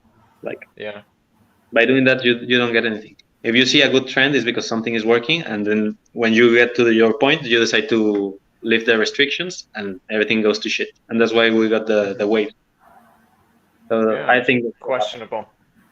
And in Chile, they got really good results in terms of health because of that, because it was military and everything was controlled. You couldn't get out unless you had a permit from the government that you could go to work. So you couldn't go to all the stores were closed. You could only go to work or to buy groceries, and you had permits from the government to do that. 3 per month or something. Yeah. Is there any country that you want to return to? You said Chile was nice. Are there any countries that you want to visit in the future? Yeah, I would like to go to Korea. Both of them. What draws you to Korea? I don't know. I think the lifestyle is different from here. Like it's really technological. I don't know, like anime things. So it's gonna be weird being there just because of that. But you're drawn to it. That's cool. So it's like something that an experience that you want to have, like fully immerse yourself into. To live in Korea and like, or did you want to just travel there? Travel there and experiment that culture. I don't follow the like tourist ways that you go to the main things or anything. I always go to the most remote location and like learn how. If you talk with the people from there, you understand like where are the best places. Yeah. That's right. You sound like a good traveler. You sound like a good traveler, somebody who like really wants to understand where they are. Yeah. When I went to Paris, like I got the furthest hotel from the city center and everything, and I decided to just walk and see where I would get. And most of the streets in there lead to the Arc de Triomphe. I don't know how to pronounce it. Triomphe. So just by walking, I got to the main attractions, but also knowing like really good places. So I went to the black neighborhood where every store was a place where they gave haircuts, and I decided to get a haircut in there. That's awesome. Yeah, it was a black community in there. Like everyone was black, and like everywhere was her style place. I don't know how to say it, but barbershop. A barbershop. Yeah, and I got a haircut in there. So yeah, like somebody tried to scam me, and like I just made fun of him and like scared him away. So it's really funny that happened. That's cool. But yeah, Nicholas, do you have any questions for Mauricio? That was quite the backstory. Really, we appreciate it, man. You kind of laid it out for us piece by piece and kind of got us to the place where you are now. I'm glad that you and Matt have met. Nicholas and I, we used to work together as well, and so did Eugene. So, it's kind of interesting how you can like build relationships through the work sphere. Yeah, I think the work can be also a good place to build relationships. It's not only work. You have a common goal, and that's a bonding mechanism, right? Yeah, sure. It sure does. Yes. Well, I can't help but come back to the beginning where it started in your childhood when they diagnosed you with attention deficit hyperactivity disorder. Yeah. And it seems like your life has been in some way could be interpreted as a second opinion refuting that claim, in that, in fact, you were just not given tasks worthy of your productive, energetic level. Amen. And they were, in fact, the ones with the disorder, not you. Yeah. Or the system around them was the disordered thing. It's like, these two things don't go together. Can you, like, he can handle himself. And the fact that it wasn't challenging for you is very important. You seem to like a challenge. Yeah. So did you have any interventions from doctors on that? Like, did they give you medication? Did they try to? My mother didn't allow it. So that's something that I believe is that the legal drugs are worse because you can get pharmaceuticals as much as you want. So for me, those are the worst. Like I've seen people like getting them, and I think that kills their spirit. They kill and it happens with a lot of legal and non-legal drugs, but I feel that some of the drugs just kill your spirit, like the way that you are, the way that you want to. They change your character. They change and that's your emotional state. Absolutely, that's a really good observation. I feel the same way about pharmaceuticals, especially like, I mean, sometimes antidepressants, sometimes Xanax, whatever is prescribed to people, probably for another kind of symptom or to cover up a symptom. Health is kind of a thing of wholeness, right? Like you have to get to the root of an issue to be able to solve it instead of just trying to cover it up and make it go away, make the symptom go away.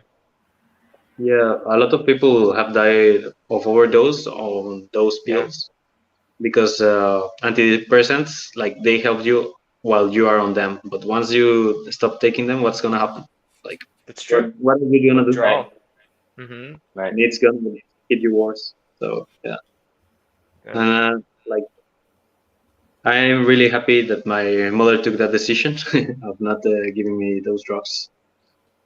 Yeah, I got worried about that when I stopped drinking, and I was having like kind of some sort of manic episodes, probably because I thought maybe that was some latent bipolar issues that I was like masking, and I was worried about like, oh yeah, I don't want to like take any medication for that because I don't want to kill, like I don't want to be a zombie, you know, or whatever. Yeah, it definitely suppresses parts of yourself. Actually. Yeah. Interesting. Yeah, medication's some pretty crazy stuff. I mean, it really would help in certain cases with some severe, I think, imbalances, like really severe. And if it was really, really tested and managed at a very low amount and with caution and care, not just the money and the bottom line. I think humans, there is potential in biohacking, but it's you know it's thrown around and it's used and abused so much that there isn't potential, you know, there for like it to fit into everybody's block, you know, in everybody's program. But I mean, we don't really know a lot about neuroscience as much as we know about different parts of the body, and it's an extreme world that we're getting to dig into. You know, I mean, we're making advances now, but like I think when we can hack into that matrix, we'll be able to make diagnoses and maybe even structure things around that a little bit better. But it's all experimental still and stuff. Like, hey, see what this chemical does to you. See what that chemical does, you know? So. Yeah. It seems like people are trying to change like their behavior through the use of substance, where it's almost like they need a change in the blueprint, the wiring, of their minds, instead of, you know, just like doing it like on the hardware level. Yeah, that's definitely kind of a growing issue in the United States, right? The rise of mental health issues, pathologies. I'm curious, Mauricio, in Mexico, is there an emphasis on like mental health, or do people get, you know, do counseling? Is that something that happens there as much as the United States? And do you feel like people have issues there as well, mental health wise? It's starting to grow in terms of getting counsel, but there's no big emphasis in drugs or medication. Like, and you can see the difference in here. I've seen that most of the homeless guys, they look crazy, like they cannot control themselves. The homeless guys in Mexico, they're like that because like they lost their job or something like that, and they like just try to live a normal life, and they are homeless and that's it. But they are really different from what I've seen. Like people shouting in the streets, getting naked in the streets, and doing weird stuff. That doesn't happen in Mexico, and I believe that this is related to the legal drugs, or maybe non-legal drugs, but I don't know. it's more Sometimes one leads to the other, you know, like when a prescription ends, then they might turn to street drugs. Yeah, because they don't go to the cause of it. They are just Yeah. That just happened. Yeah. Cool. Well, we appreciate the backstory, man. And, you know, we like to explore like nature. You should definitely join us on a hike sometime. You know, Washington is beautiful, and I mean, we'd love to show you around. Would you join us on a hike or like some trip sometime? I like hiking. Cool, man. Yeah. We'll keep you in mind and keep you posted with Matt. Yeah, I'd really like that. Sometimes we do a get together and just like play drums and make music. That might be something that would be fun to do together. Yeah, I would love to do that. It's awesome. And I had one more question for you. Is there, Mauricio, are there any quotes that you live your life by? Any kind of philosophy, a simple or complex, something that's kind of always been there for you, or something that any quotes that kind of have influenced you or directed something your life? you can leave us with. One of the things, that's one of the things on these sessions. We like to have a quote of the day, but I think it would be appropriate that, you know, for you to choose the quote of the day, since you have been on our honored guest and have shared a lot with us. Things that I usually have really bad memory with quotes, but it's okay. Even if it's like it's simple. Doesn't have to be word for word. It could be something in Spanish, and you could just we can translate it. Like I know, like a song that I like, that is "Let us die young or live together or live forever." Let us die young or live forever. Yeah, it's a song. Repeat that one more time in Spanish. No, it's in English. I have a pronunciation. Let us die young or let us live forever. Live in the moment. It kind of like slaps Carpe Diem in the face, doesn't it? It's almost like a meta version of trying to explore the concept of living for the now and the moment, and it's almost twisting that on its head, which I really like. I really like a contradiction like that a lot. Because I mean, I feel like life is supposed to be challenged. You know, we're supposed to make questions that don't have answers. We're supposed to, in order to pursue the next phase or the next evolution. And that reminded me to keep evolving, like the tattoo with the question mark. I keep improvising always with the guitar pick. I like the idea behind that, because it's not static, and it doesn't have to be static. I mean, we always reach a great level, and then we kind of stop and mellow out there for a little while, and then we're waiting for that next mover and shaker to come along.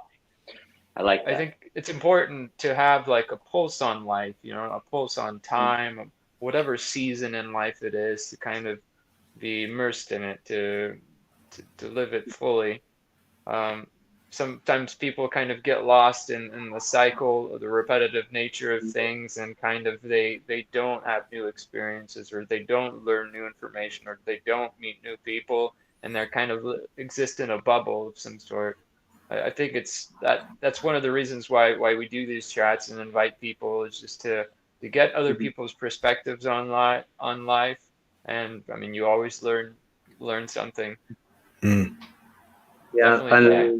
Something here. I'm saying this not because I'm afraid of getting old or something like that, but to keep a young mind on the things. Like always try to be impressed. Always try to learn something. That's the thing. Good philosophy to live by. Beginner's mind. Yeah. All right, Matthew. We were talking about band filters. segment. Band segment. Yes. You got to keep your filter open to receive, and if you can't receive new if you're clogged up. So that's same way with philosophy, I think. when you feel like you flow and stagnation, you know, like in life we can be flowing, and afterward we can be stagnant. And yeah, I think flow is like the kind of movie being Yes, in the river Yes Man of or life. whatever. With Jim Carrey. The Jim Carrey movie? Yes. Everything. Yes, man. Yeah. Remember? Yeah, I Of remember course. that. Yeah. And like, Yeah. I was thinking about the other night when we leaving the That Halloween was set party. here And I'm like, in I can Seattle. feel like this lymph node swollen, right? And yeah, and I was like, but you're like, oh, I've got this other thing I want to go to real quick and see what's going on. And I was like, I just want to say yes, because I want to see what the other thing is, you know, because like you never know when there could be someone that you meet or someone that, you know, something that happens, or you could dance on a floor under a black light with a chicken, an inflatable chicken. I mean, you never know when that shit's gonna happen. That was so awesome. And now it's happened. So glad.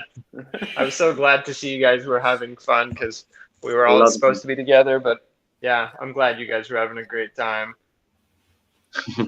Yeah. And thanks for making time tonight, guys. Let's do a band segment. Matthew, any new ones?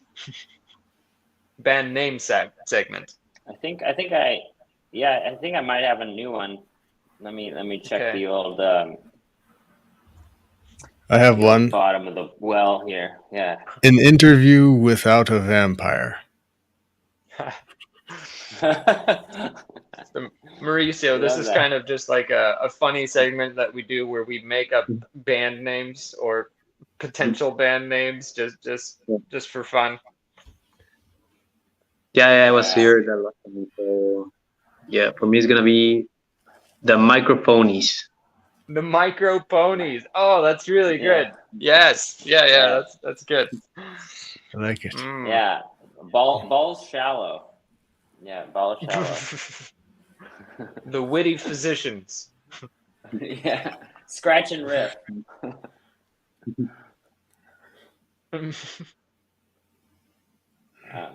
How about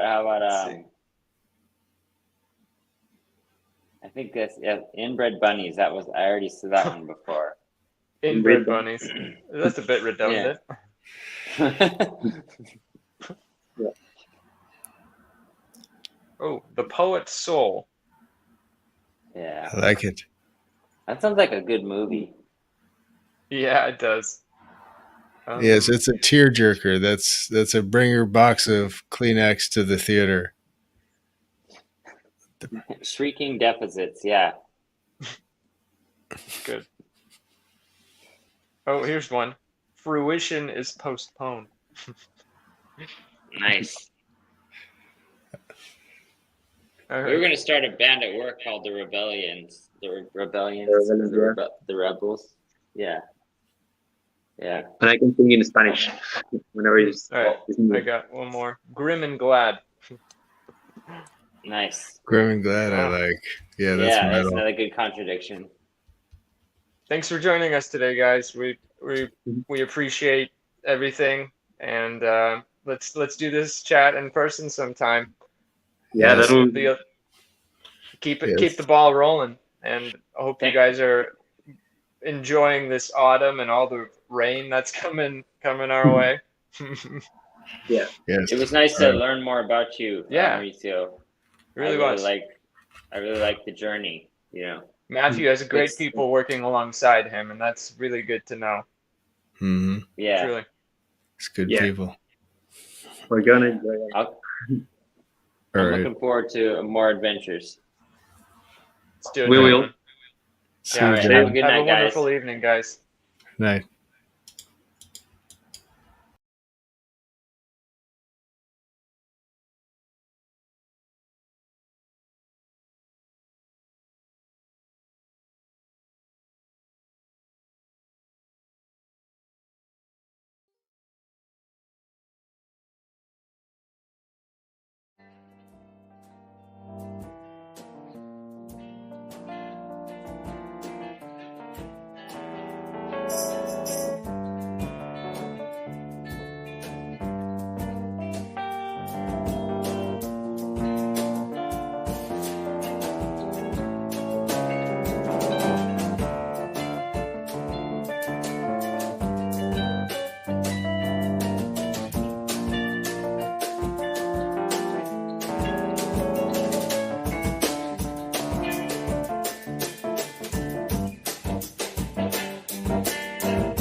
that on. Make it up on the flight. Oh, I'll remember, but you're gonna die. Hey, come on over. You don't know how, if you're gonna make it all. If all this is your fault.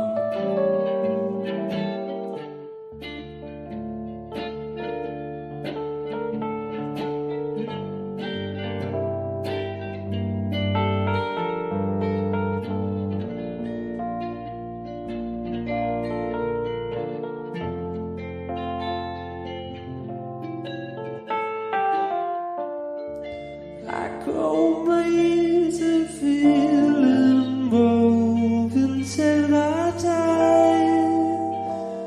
I'm making up.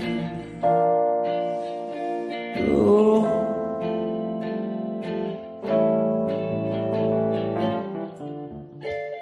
you got out of the sea, falling down, make it down.